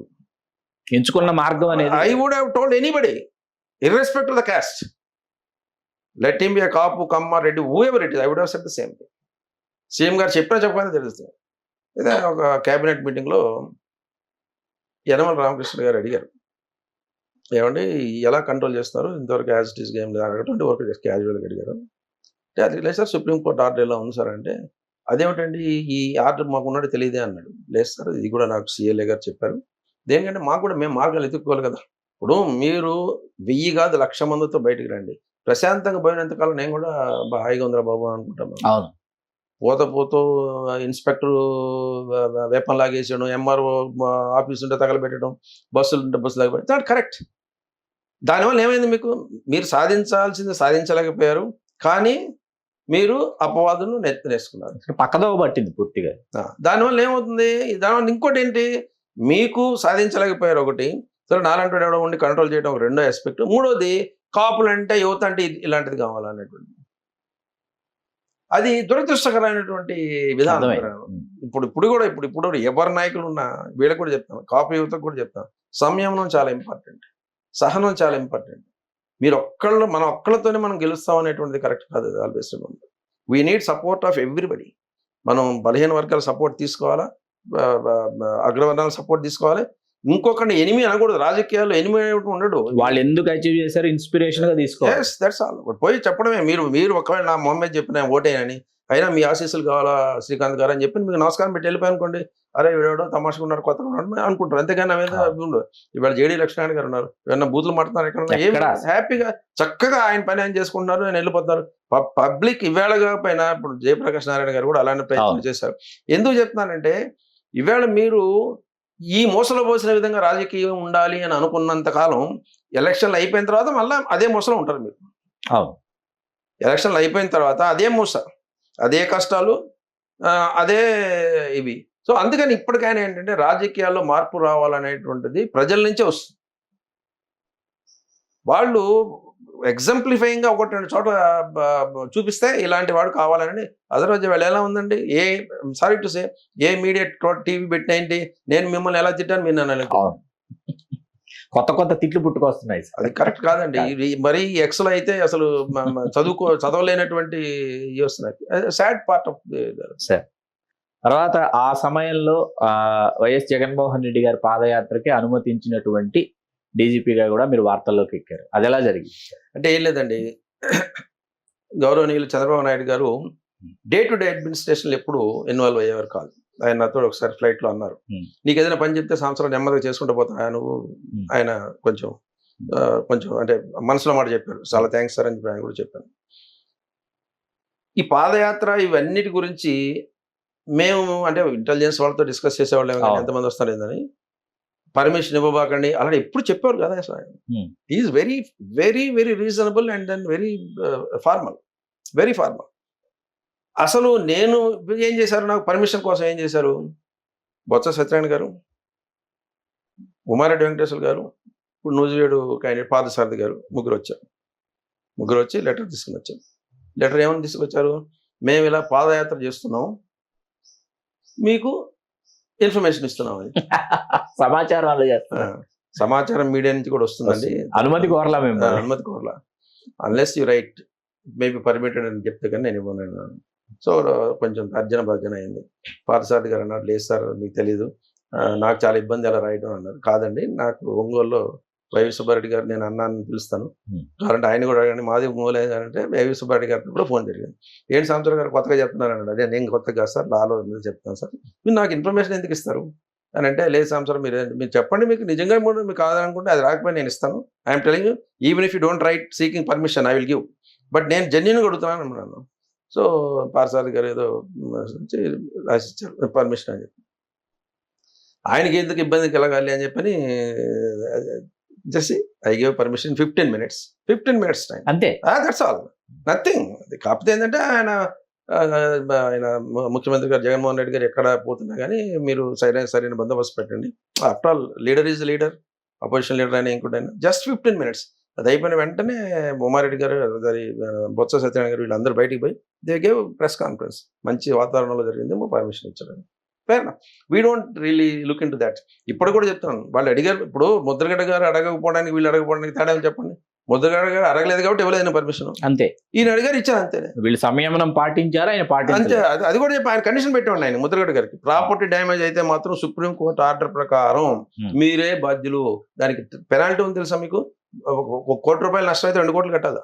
అవును, దానికి వాళ్ళు ఇంకోటి కూడా రాశారు, central government there is an act, PDPP act ఉంది, prevention of damage to public property అని. ఆ యాక్ట్ అమెండ్మెంట్ చేసే వరకు మేము ఇచ్చిన జడ్జిమెంట్ యాక్ట్ ఉన్నారు వాళ్ళు, కేసులు అంటారు దాన్ని.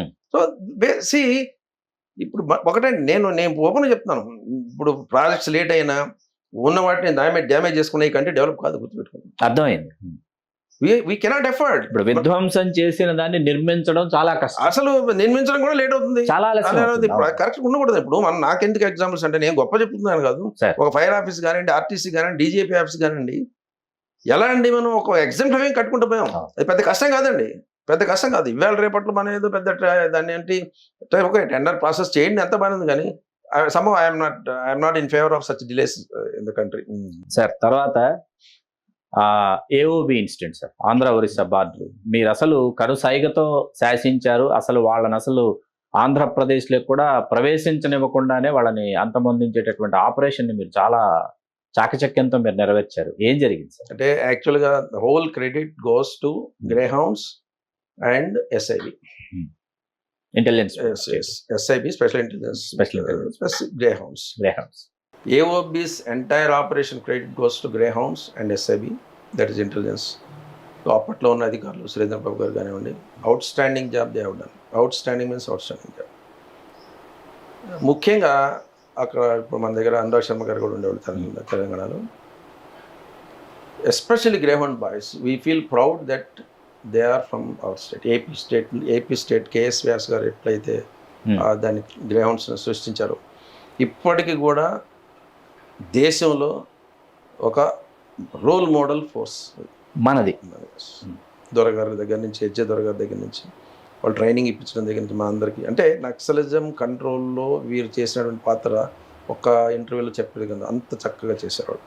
సో తెల్లారి పొద్దున వాళ్ళకి ఇన్ఫర్మేషన్ రావటం, ఎలా ఇన్ఫర్మేషన్ వచ్చిందన్నది కొంచెం సీక్రెట్గానే ఉంచుతాం, తప్పకుండా ఉంచుతాం. అండ్ దెన్ ఆ ప్రాసెస్లో గ్రేహౌండ్స్ బాయ్స్ రాత్రి అంతా 17-20 కిలోమీటర్లు పరిగెత్తి, కొండల్లో గుట్టల్లో పరిగెత్తి, 3 రోజులు ఎన్కౌంటర్, ఒక రోజు ఎన్కౌంటర్ కాదు, 3 days. It's not 1 day encounter. AOB, yes, Ramaguda encounter is not 1 day encounter, it was 3 days. In fact నేను సురేంద్ర బాబు గారు కూడా ఒక ఉచ్చులో ఇరుక్కునేవాడు, మధ్యలో పోయాం అక్కడికి. నక్సలైట్స్ అక్కడ ఉండగా, దాంట్లో ఉండగా మేము పోతున్నాం అక్కడ. That was the scenario. Third day also there was deaths అన్నమాట, Naxalites deaths. So that was not supported by Orissa DGP, but Government of India. Vijay Kumar గారు ఉన్నారు, ACF విజయ్ కుమార్ గారు అనేవారు, మా వీరప్పన్ గారి అప్పుడు సీనియర్ సెక్యూరిటీ అడ్వైజర్గా ఉండేవారు. నేను చెప్పాను, సార్ మా వైపు నుంచి ఏదైనా తప్పు ఉంటే ఐ అపాలజైజ్ అన్కండిషనల్ అంటే నో సంవత్సరం అని చెప్పి came and patted us know what a great work your people have done. In fact దానికి ఎంత బిఫిటింగ్ అంటే ఆ సంవత్సరం గ్యారంటీ మెడల్స్ ఇస్తారు. దేశంలో 80-90 ఇస్తే 45 ఒక ఆంధ్రప్రదేశ్కి ఇచ్చారు. బా 90 గ్యారంటీ మెడల్స్ ఎన్నో కంట్రీ మొత్తం ఇస్తే ఒక్క అంటే మా బ్యాచ్మేట్ ఐబీలో ఉండేవాడు, అరవింద్ కుమార్ అని ఉండేవాడు అబ్బాయి, మా బ్యాచ్మేట్. నేను అన్నాను చాలా థ్యాంక్స్ అరవింద్ అంటే, నేను మాట్లాడు ఐబీ డైరెక్టర్తో అన్నాడు. నేను మాట్లాడచ్చా నాకు కొంచెం ఎట్టైనా డీజీగా ఉన్నాను భయం వస్తుంది. భలేవాడు నువ్వు డీజీ మాట్లాడచ్చా అంటే, మాట్లాడితే sir so much I'm grateful to you sir for the consideration అంటే, లేదు సంవత్సరం your boys have done well we have given అన్నాడు. So I was so happy. కాబట్టి అన్ఫార్చునేట్లీ అందులో అబూబకర్ అని చెప్పిన ఒక హోమ్ గార్డ్ చనిపోయాడు. సురేంద్రబాబు గారు వీళ్ళందరూ కూడా ఇన్ ఆనర్ ఆఫ్ హిమ్ ఒక పెద్ద బిల్డింగ్ కట్టి అబూబకర్ భవన్ అని పెట్టడం. వాళ్ళు మేము కూడా ఆ రోజుకి గవర్నమెంట్ ఒక 10 lakhs ఎంత ఇస్తుంది, నేను నా వెల్ఫేర్ నుంచి ఒక 15 lakhs పెట్టి 25 lakhs next day morning cheque ఇవ్వడం. వాళ్ళ మదర్ మమ్మల్ని రిక్వెస్ట్ చేసింది, అయ్యా నా కూతురికి అల్లుడికి జాబ్ లేదని. సాయంత్రానికి ఇద్దరికి హోమ్ గార్డ్స్ ఇప్పించాను. Yoganand was this thing. ఎందుకంటే అగైన్ ఐఎమ్ టెలింగ్ యూ, మనం ఇవాళ టీలు కాఫీలు తాగుతాం, ఏసీలు బ్రహ్మాండం, ఎవ్రీథింగ్ ఇస్ ఫెంటాస్టిక్. కానీ కామన్ మ్యాన్ పరిస్థితి ఒక హోమ్ గార్డ్. వాళ్ళ మదర్ అడిగింది, అయ్యా నా కూతురికి అల్లుడికి ఉద్యోగాలు ఏమంటే, యోగానంద్ గారు అక్కడే ఉన్నారు, విశాఖపట్నం కమిషనర్. సాయంత్రానికి ఇద్దరు హోమ్ గార్డ్స్ ఇచ్చామని చెప్పాను. అసలు అంత తొందరగా ఎలా? అది కాదు అసలు క్వశ్చన్ రివర్స్ క్వశ్చన్. ఎలా అసలు తొందరగా ఎందుకు చేయరు? అదే ఎందుకు అంటే ఇప్పుడు మీరు తొందరగా చేశారు, చాలా మంది అధికారులు ఎందుకు తొందరగా చెయ్యరు అనేది నా ప్రశ్న. కమిట్మెంట్ లేదంటే యాజ్ సింపుల్ యాజ్ వాళ్ళకి. That's it. Who ever it is. ఒక పక్క ప్రాణం పోతే అంతకన్నా మీకు ఏమన్నా పెద్ద నష్టం, అంతకంటే నష్టం ఉండదా? దెన్ వాట్ హ్యాపెండ్, లెటర్ రాసాం కలెక్టర్ గారికి. ఇండిపెండెంట్ గర్ల్ అమ్మాయి అంటే కలెక్టర్ గారు ఒక 2 years తర్వాత ఆ అమ్మాయి కమర్షియల్ ట్యాక్స్ డిపార్ట్మెంట్లో జాబ్ వచ్చింది. ఎవరు చనిపోయిన అబూబకర్ చెల్లెలకి. నేను సీఈఓ గంగావరం పోర్ట్గా ఉన్నాను. పిల్లలు తీసుకొని కాళ్ళు పట్టుకోవడానికి వచ్చింది. I so happy I was. అంటే నేను ఎందుకంటే ఇవన్నీ ఏంటంటే inspiring moments for us. Frankly speaking, మనం ఆరోగ్యంగా ఉన్నాం, 4 రోజులు బతుకుతున్నాం అంటే నలుగురు సాయం చేస్తే గుర్తుంటుంది. మనం సంతోషపడతాం. ఫస్ట్ ఆఫ్ ఆల్ ఏముంది, డబ్బునోడికి ఎవడని చేస్తారు సాయం చేస్తారు. So banks also can go and then give loan whether it's required or not, that's different story.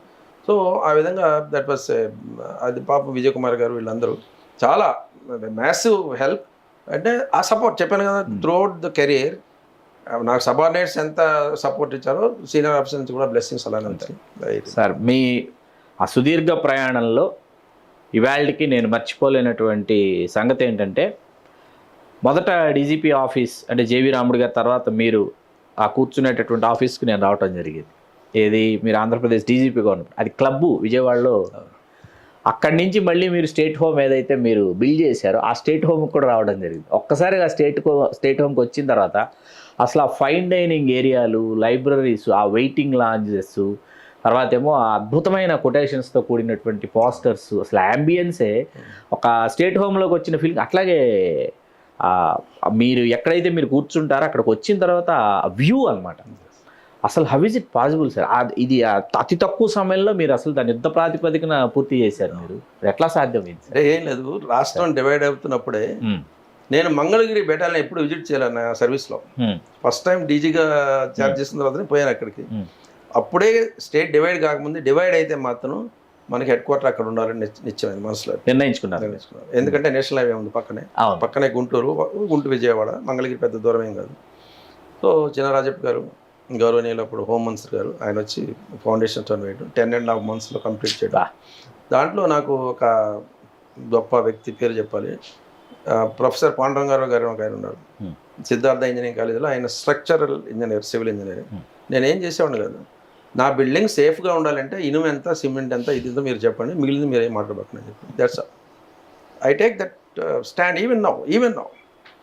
నా బిల్డింగ్లో కిటికీ ఎక్కడ ఉండాలి, ఎంత పెద్దది ఉండాలి, ఏమిటి అనేది మీరేం మాట్లాడబోతున్నారు. It was a glass house actually. అవును, టుడే పీపుల్ మే సే మేము ఏసీలకి భరించలేకపోతాం, ఏమీ కరెక్ట్ కాదు. కానీ ఒక్క చెట్టు కొట్టకుండా క్యాంటీన్లో కూడా చెట్టు అలా ఉంచేసి, నేను పర్సనల్గా కడియం పోయి ఆ చెట్లు తీసుకొచ్చి, పెద్ద చెట్లు తీసుకొచ్చి, యాజ్ ఇఫ్ దేవర్ ప్లాంటెడ్ ఒక 6 years ఎప్పుడు ప్లాంట్ చేశాను తీసుకొస్తే ఉద్యానవనంలోకి వచ్చినట్టు. ఐ ఆల్వేస్ లైక్ గ్రీనరీ, చక్కగా గ్లాస్ ఉంటే వ్యూ చూసుకోవచ్చు. వెనకాల లక్కీగా కొండ ఒకటి ఉంది, ఎయిమ్స్కి పోయే దారి. అవన్నీ ఏంటంటే అది కాన్సెప్షన్ ఒకటి. అది నేను చెప్పాను కదా, మీరు నమ్మరు. నేను ఏబి వెంకటేశ్వరరావు గారు ఇజ్రాయెల్కి ఈ ఏరోస్టాట్స్ అవన్నీ ఏదో కొనడానికి నక్సలైట్ కొంత సేఫ్టీకి పోతే ఇజ్రాయెల్ నుంచి విజయవాడ దిగి ఫస్ట్ మా ఇంటికి పోలేదు, డైరెక్ట్గా బిల్డింగ్ కడుతున్న ప్లేస్కి పోయాను, డీజీపీ ఆఫీస్ బిల్డింగ్కి. ఆ ఇంజనీర్స్ అనేవాళ్ళు, సార్ ఇజ్రాయెల్ నుంచి వచ్చి మీ ఇంటికి పోరా మీరు, డైరెక్ట్ ఇక్కడికి వచ్చారని అడిగారు. అవునా, నాకు 10 రోజులు లేకపోతే ఇక్కడ ఎలా ఉందో నాకు తెలియదు కదా. సో చేశారు అన్నీ. అప్పట్లో MOPF అని ఒక ఫండ్ ఉండేది, మోడర్నైజేషన్ ఆఫ్ పోలీస్ ఫోర్స్ అని ఫండ్, సెంట్రల్ గవర్నమెంట్ ఇచ్చేవాళ్ళు. ఇస్తే దాని కింద కన్స్ట్రక్షన్కి ఇచ్చేవాళ్ళు, మొబిలిటీ అంటే వెహికల్స్ కోసం ఇచ్చేవాళ్ళు, అమ్యునిషన్ కోసం ఇచ్చేవాళ్ళు, వెపన్స్ కోసం ఇచ్చేవాళ్ళు, వెపనరీ. సో అవి కొన్ని స్కీమ్స్ ఇప్పుడు డిస్కంటిన్యూ అయినాయి అని విన్నాను. బట్ ఒకటండి, నేను ఇప్పుడు కూడా చెప్తాను, ఈ దేశంలో let me tell you my 3 points. తప్పకుండా సార్. సంపదకి కొరవ లేదు, చేసే మనుషులు ఉన్నారు కానీ మనం వాళ్ళని దగ్గర రానివ్వండి.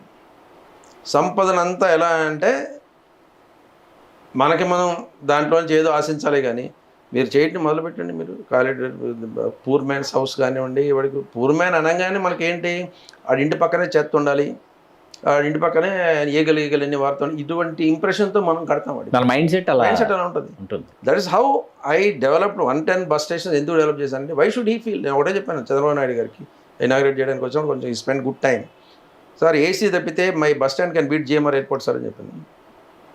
ఒక ఎయిర్ కండిషనింగ్ లేదు కానీ మొత్తం area, otherwise my airport my bus port can meet GMR airport అని చెప్పాను. అంత అంటే అట్రాక్టివ్గా మంచి స్క్రీన్ పెట్టి చైనా నుంచి ఇంపోర్ట్ చేసిన LEDs. అదే టైంలో ఏదో వరల్డ్ కప్ మ్యాచ్ జరుగుతుంది. మేము law and order problem bus stand ఉందనుకున్నాం, దేనికంటే అది చూడడానికి వస్తారు జనంలోనే. So basically it was my passion. Pandurangarao గారు, ప్రొఫెసర్ పాండురంగారావు గారు, he use to give us. ఫైర్కి ఆయన ఇచ్చారు, RTCకి ఆయన ఇచ్చారు, వారే మొత్తం. అంటే చాలా I did not even pay much, just పాపం ఆయన ప్రొఫెసర్గా ఏదో ఆల్రెడీ అమౌంట్ ఇచ్చేవడం. గ్రేట్ పర్సన్, ఇప్పుడు కూడా I'm in touch with him. ఎందుకంటే మీరు వరకు స్ట్రక్చర్ నాకు ఒకటే ఏంటంటే, నాకు కావాల్సింది అంటే ఇప్పుడు కూడా డైమెన్షన్స్ చెప్తాను. 212/100 ఈజ్ మై దిస్ థింగ్, ఇది మా బిల్డింగ్. 212 feet విడ్త్, 100 feet ఇది. ఇక్కడ ఒక కాలం ఉంటుంది, 44 అడుగుల తర్వాత ఇంకో కాలం ఉంటుంది, 12 feet తర్వాత ఇంకో కాలం, ఇంకో 44 తర్వాత. That's all, there no columns in between. దానికి ఏంటంటే వాళ్ళకి ఒక ఎక్స్క్లూజివ్, ప్రతి ఫ్లోర్లో డైనింగ్ హాల్ పెట్టాం, ఒక ఫ్లోర్ ఎక్స్క్లూజివ్గా ఉమ్మన్కి ఇచ్చాం. టాయిలెట్స్ డీజీపీ ఆఫీస్లో ఛాంబర్లో టాయిలెట్స్ ఎలా ఉంటాయో ఇవి కూడా అలానే ఉంటాయి, మంచి వాతావరణం. బయట కూడా అవుట్ సైడ్ అంబియన్స్లో కూడా మంచి క్యాంటీన్ లాంటిది పెట్టాం. ఇప్పుడు మరి ఎలా ఉందో ఈ మధ్య పోలేదు అనుకున్నాను. Whatever I like to build spaces for everybody, egalitarian approach. మీరు 100 చెప్పండి, రిచ్ పర్సన్ ఎలా ఉంటాడో నా పక్కన కూర్చొని కూడా let him be also like that. ఏమైనా బాగున్నావా, పిల్లలు బాగా చదువుతాను. ఇప్పుడు ఇవాళ రేపట్లో కానిస్టేబుల్స్ వాళ్ళ పిల్లలు ఎలా AMCలో చదువుతారు, అండ్ ఆంధ్ర మెడికల్ కాలేజ్లో చదువుతాను. మొన్న ఫోన్ చేశాడు ఒకతం, చందు అని, సార్ మీరు ఆ స్కీమ్ ఇంకా మేము గుర్తుపెట్టుకున్నాం సార్ అంటే, మంచిదా, చాలా థ్యాంక్స్ రా బాబు, 94 ఇంకా గుర్తుపెట్టుకున్నాం, 30 years అయింది కదా. అంతే, 30 years అంటే లేదు సార్ అంటే మీ దయ వల్ల మా పాప ఏం సార్ సంతోషం. మనకి అప్పుడప్పుడు మన పిల్లలు లాంటి వాళ్ళు ఫోన్ చేస్తున్నారని చెప్పాను. I'm very happy sir. ఆ తర్వాత పదవీ విరమణ సమయంలో మీరు చాలా ఒత్తిడికి గురయ్యారని, కొన్ని ఇబ్బందులు ఎదుర్కొన్నారని విన్నాం, వాస్తవమేనా? లేదండి, అలా ఏం కాదు. అంటే నేను ఐ ఎక్స్పెక్టెడ్ ఇనీషియల్గా ఏమనంటే ఒక 2 years ఎక్స్టెన్షన్ ఇస్తారని ఆశించాను. చెప్పారు కూడా నాకు.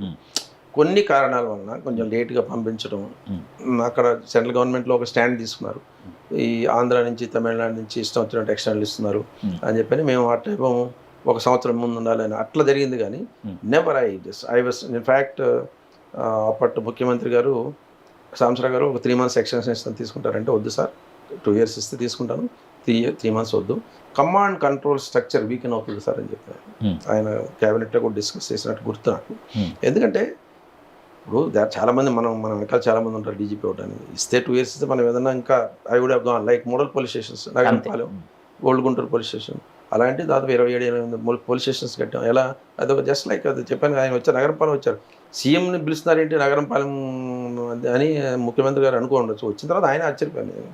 అంటే ఎక్కడైనా ఏదో మన మార్క్ అని కాదు నేను చెప్పేది, అసలు మోడర్న్ పోలీసింగ్ తీసుకొచ్చిందే basically that is how not. అందుకనే నా ఏరియాలో లా అండ్ ఆర్డర్ ప్రాబ్లమ్స్ ఉండకూడదు, మా వాళ్ళందరూ కూడా బాధ్యతాయుతంగా పనిచేయాలి, ఎక్కడ కూడా అందరికీ నేను సమానంగా చూస్తాను. ఇది సింపుల్ 3 లాజిక్స్, పెద్ద ఇదేమి ఐన్స్టీన్ థియరీ ఏం కాదు కదా అది. సో అట్లా ఒత్తిడికి ఏం లేదు, అలా ఏం కాదు. బట్ డెఫినెట్లీ నాకు సర్వీస్లో ఉండగానే నాకు ఒక ఆఫర్ వచ్చింది, ఇక్కడ ఎక్స్టెన్షన్ వస్తే ఉండండి లేకపోతే మా దగ్గర రండి అని చెప్పని. అప్పట్లో ప్రమోటర్స్ గంగవరం పోర్ట్ నుంచి అక్కడ సీఈఓగా వెళ్ళారు గంగవరం పోర్ట్కి. నెక్స్ట్ డేనే వెళ్ళిపోయాను. సార్ అక్కడ ఉండగా మీరు గంగవరం పోర్ట్ సీఈఓగా మీరు విధులు నిర్వహిస్తున్న సమయంలోనే అటు వైకాపా నుంచి ఇటు తెలుగుదేశం నుంచి కూడా రాజకీయాల్లోకి రమ్మని మీకు ఒకే సమయంలో మీకు ఆఫర్ వచ్చింది, ఎందుకు తిరస్కరించారు? కాదు, తిరస్కరించడం అంటే నేను అప్పుడు ఇప్పుడు ప్రస్తుత ముఖ్యమంత్రి గారు పాదయాత్ర చేస్తున్న సమయం, జగన్మోహన్ రెడ్డి గారు చేస్తున్నప్పుడు యలమంచిలి అక్కడ దగ్గర మాకు పోర్టుకి దగ్గరే, అప్పుడు మర్యాదపూర్వకంగా కలవడం మాత్రం జరిగింది. జరిగినప్పుడు మాటలు మాట్లాడుకున్నాం, మీరు వస్తే ఎలా ఉంటుంది అన్న దాని మీద కూడా చర్చ జరిగిన మాట వాస్తవం. నేనే అబద్ధం చెప్పాల్సిన అవసరం లేదు, దాయాల్సిన అవసరం లేదు. మీరు ఏదైనా వస్తే నామినేట్ పోస్ట్ కూడా ఇస్తామని కూడా చెప్పారు. అప్పుడు విజయసాయి రెడ్డి గారు గౌరవనీయులు వారు ఏమన్నారంటే సాంబశివరావు గారు కూడా మా దగ్గరికి వస్తున్నారు అన్నారు. బట్ నాకేంటంటే frankly speaking, let me tell you truth, sure sir, నాకు I'm not a rich man with lot of funds and all that kind. ఏదో ప్రాపర్టీ ఉంటే ఉండొచ్చాము, కానీ ఒక లిక్విడిటీ అంటూ ఒక 10 కోట్లు అంటే కూడా మేము భయంకరంగా కష్టపడాల్సిన అందరి దగ్గర. ఇప్పుడు మీ దగ్గర తీసుకున్నాను అనుకోండి, మీకు ఇవ్వాల్సిన బాధ్యత ఉంటుంది కదా, ఎక్కడే బాధ్యత ఉంటుంది కదా. So purely on the money considerations I did not join, purely on money considerations.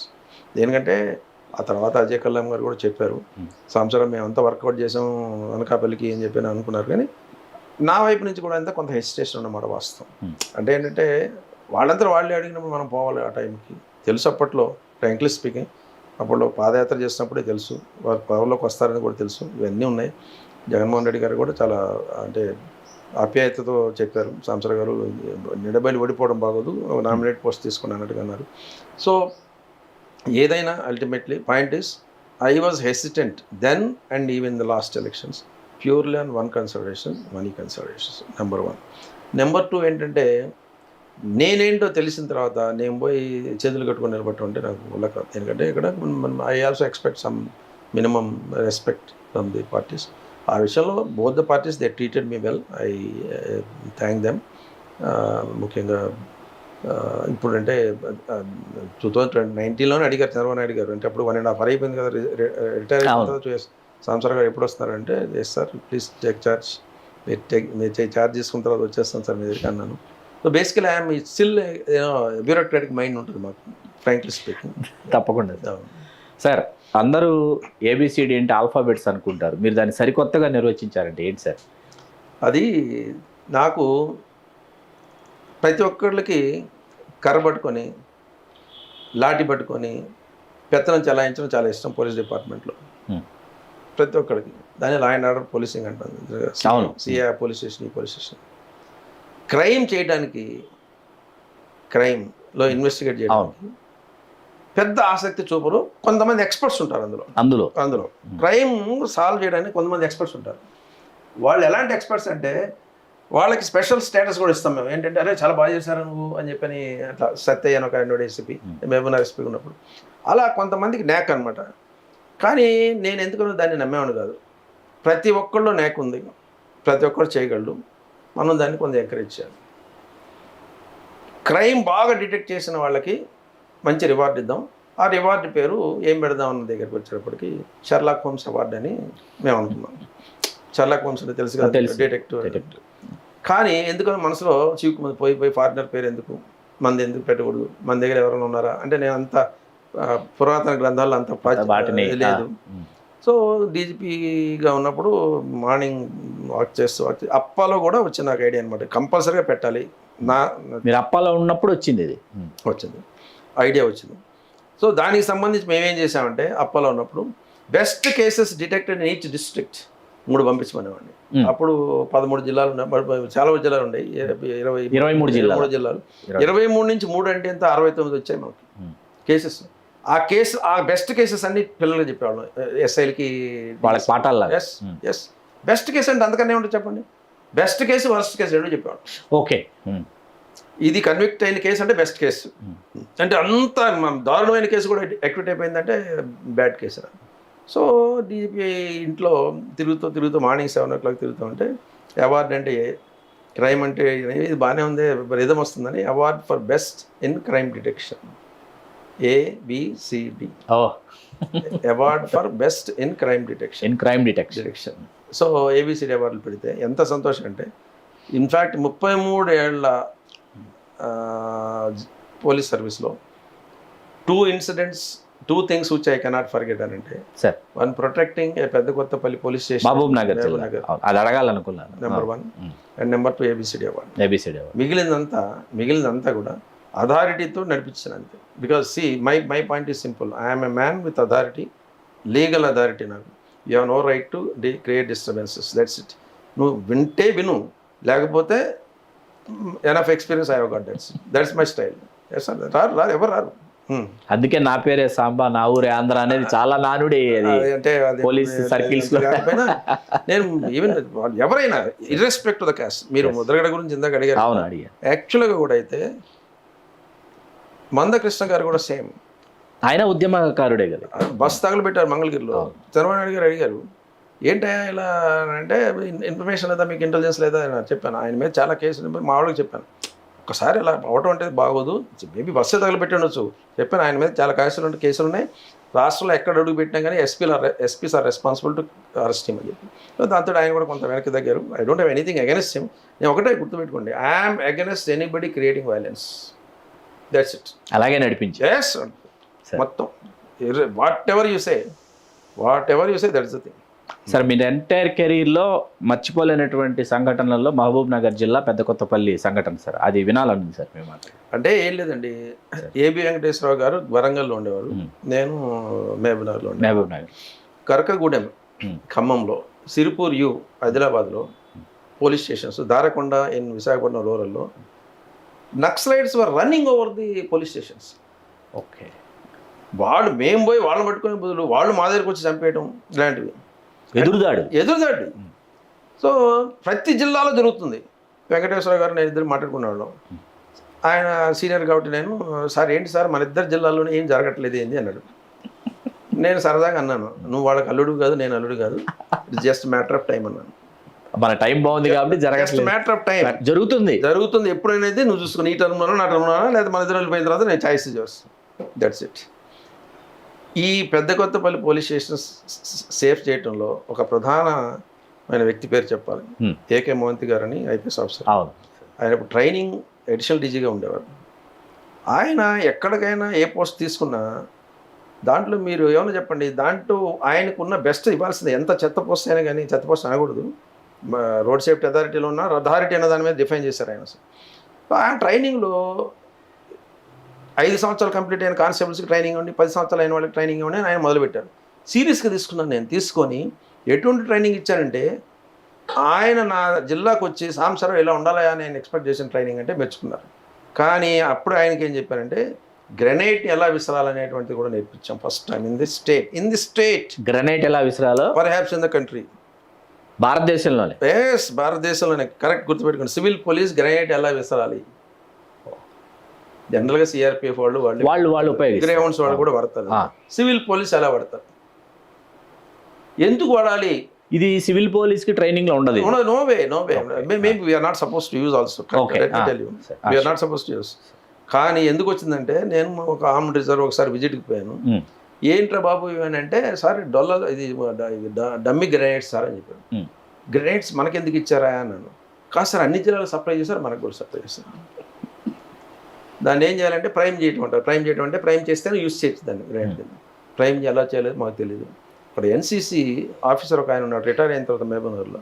ఆయన్ని తెప్పించి ప్రైమ్ చేయించి, ఈ ఏకే మోహంతి గారి ట్రైనింగ్ ప్రోగ్రాంలో మా కానిస్టేబుల్ని ట్రైన్ చేసి, పెద్ద కొత్తపల్లి పోలీస్ స్టేషన్లో మన కోడిగుడ్లను ఏ విధంగా అయితే దూదిలో పెట్టి చాలా చక్కగా భద్రంగా పెట్టుకుంటాము, రూఫ్ టాప్ వాళ్ళకి ఒకటే చెప్పేవాడిని, అటాక్ అయిన తర్వాత మనం ఎలా చచ్చిపోతామో మనకు తెలియదు, బతుకుతామో, నలుగురిని చంపి చావడం బెటర్ అనేటువంటి పరిస్థితి. వేరే స్వర్గం కదా అది. అంతకంటే కరెక్ట్గా 3.5 to 4 hours జరిగిందండి ఫైట్.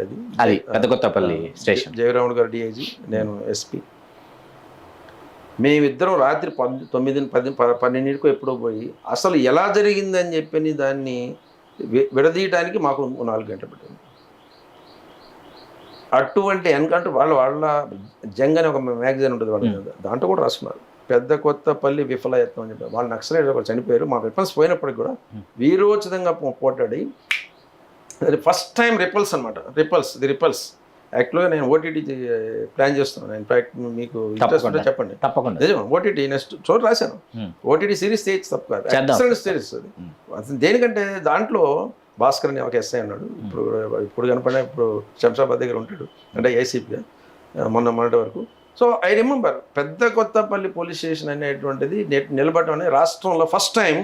మీరు నమ్మండి, డీజీపీ గారు 3 స్టార్స్ పెట్టుకొని హెచ్ఏ దొర గారు మహబూబ్ నగర్ నక్సల్ ఎఫెక్టెడ్ ఏరియాస్లో ఫ్లాగ్ తోటి వచ్చారు అక్కడ.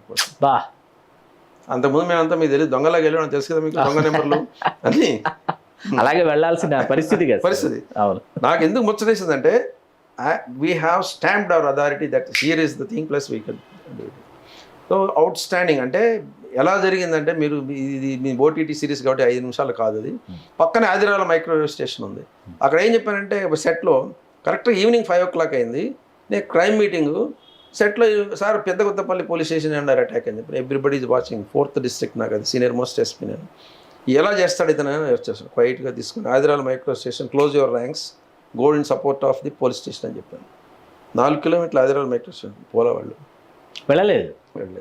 సో ఆ ఎస్ఐ భాస్కర్ అనే తను తప్పించుకొని కొల్లాపూర్ పోయి, కొల్లాపూర్లో ఇంకో మైక్రో స్టేషన్ ఉంటే దాన్ని క్లోజ్ చేసుకొని వచ్చి రాత్రి 8-8:30కి ఊరి బయట నుంచే కొట్టుకుంటూ వస్తే అప్పటి వరకు ఫైట్ జరిగి 3 గంటల వరకు ఫైట్ జరిగింది. దాన్ని అంటే అది మామూలు స్టోరీ కాదు, అది ఆనెస్ట్లీ ఇట్స్ నాట్ స్టోరీ, మామూలు స్టోరీ కాదు, అది గ్రిప్పింగ్ స్టోరీ అనమాట. That's why I want really make it. Rambo 1, Rambo 2, Rambo 3 అంటే అవి ఊరక అది మన సినిమాలు తీస్తుంది.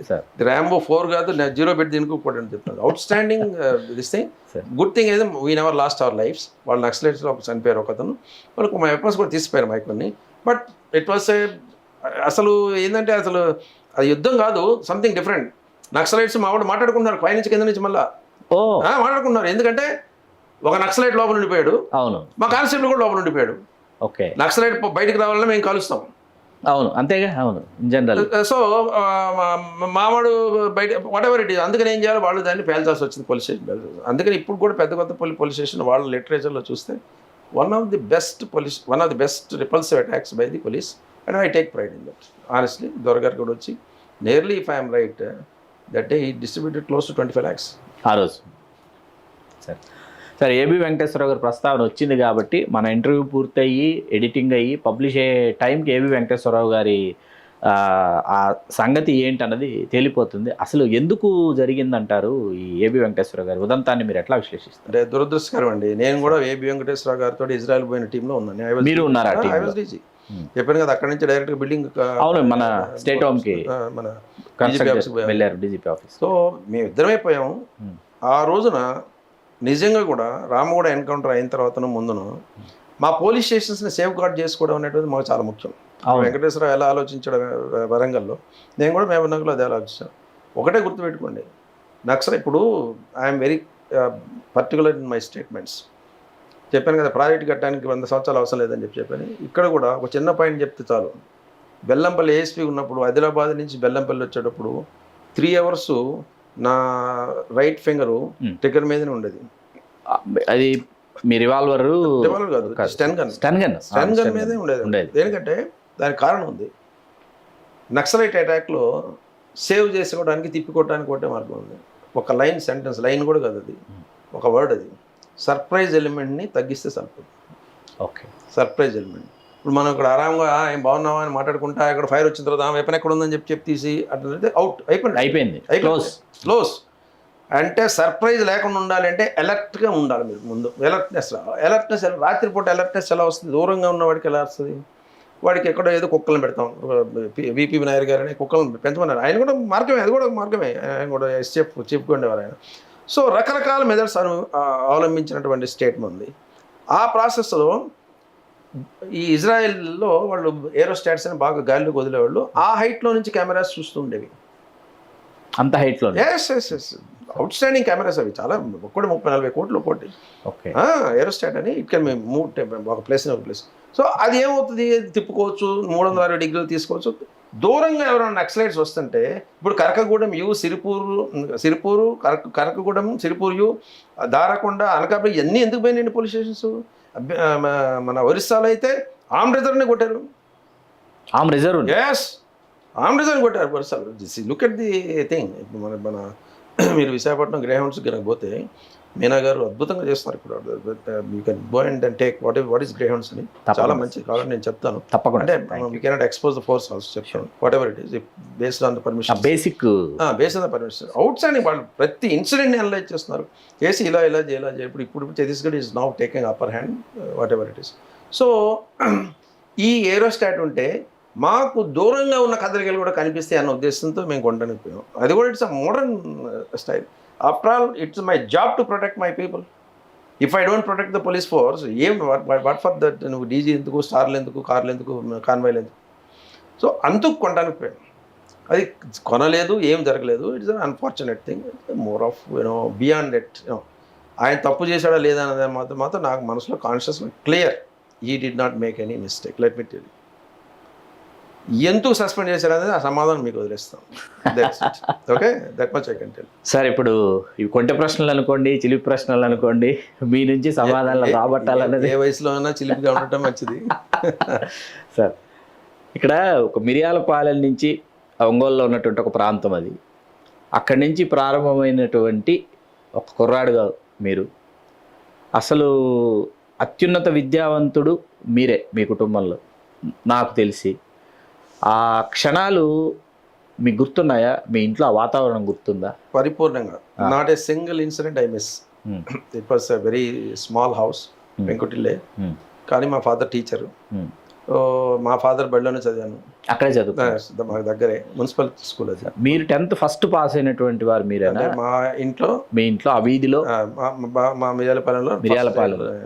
అంటే అందులో ఫస్ట్ క్లాస్ అంటే ఎవరు నమ్మలేదు, ఏదో చెప్తారు ఫస్ట్ క్లాస్ అంటే. కానీ దానికి కారణం కూడా ఏంటంటే మా ఫాదర్ మెయిన్గా ఆయనకి పిల్లలు సరిగ్గా చదువుకోలేదని కొంచెం ఆయనకి బాధ ఉండేది. ఎందుకని ఆయన టీచర్ అయినా కానీ పిల్లలు సరిగ్గా చదువుకోలేదు.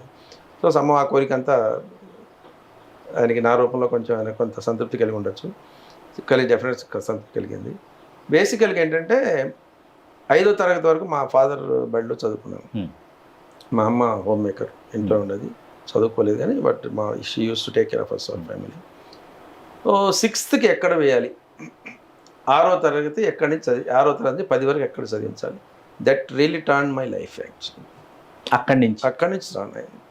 మా ఫాదర్ ఏమనుకున్నా అంటే ఈ ప్రాంతంలో ఉన్నటువంటి వాతావరణం ఏమంటే వీళ్ళలాగానే అయిపోతాడు వీడని చెప్పని మా ఫాదర్ మా బ్రదర్ తోటి గట్టిగా తిట్టి వీడు దూరంగా ఉన్న మున్సిపల్ హై స్కూల్లో వేయండి అని అన్నారు. Pisupati Venkatarangaiah municipal high school, PVR high school. కొంచెం ఎక్కువ బ్రాహ్మణ్స్ పిల్లలు అంతా ఉంటారు. మా దగ్గర ఇంకో మున్సిపల్ హై స్కూల్ ఉంది కానీ కొంచెం మా బజార్ వాళ్ళు ఎక్కువ ఉంటారు ఇందులో. అర్థమైంది కదా? అర్థమైంది. అక్కడైతే వాతావరణం మార్పు కోసం మా ఫాదర్ చేసిన మొదటి గొప్ప ప్రయత్నం అది. That made all the difference. If I am today what I am, if you see these books and all that, purely because of the teachers of PVR High School. Balakrishnamurthy గారు, అంటే maybe I am repeating, I didn't say correctly, Balakrishnamurthy గారు.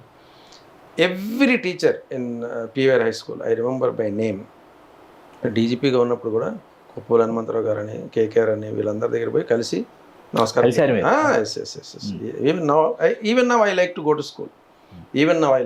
Because that is a place where foundations పడిందే మీకు అక్కడ. వాళ్ళు బాలకృష్ణమూర్తి గారు అయితే నాకు physics మీద ఇంట్రెస్ట్ కలుగజేసినటువంటి ఒకే ఒక వ్యక్తి బాలకృష్ణమూర్తి గారు. అలాంటి టీచర్స్ మళ్ళీ నా అనుమానం బహుశా ఇంకెక్కడ చూడడం కూడా.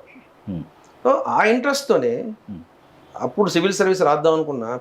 నేను ఫిజిక్స్ స్టూడెంట్ కాదు, బాలకృష్ణమూర్తి గారు ఇచ్చిన ఇన్స్పిరేషన్తోనే ఫిజిక్స్ తీసుకొని రాయడం జరిగింది. So it's a great teacher.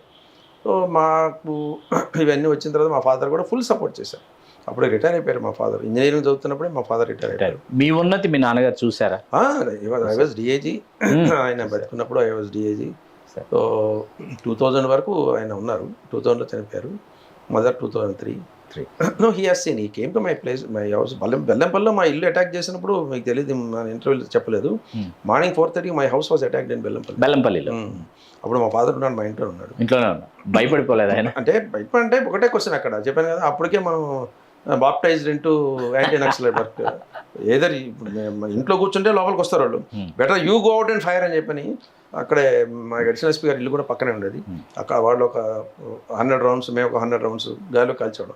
So గాలిలో కాల్స్తారని ఎవరికి తెలియదు కదా, మా మీద కలుస్తాను అనుకుంటారు, వచ్చేవాడి దగ్గర రాడు. అది that is was idea, but it was.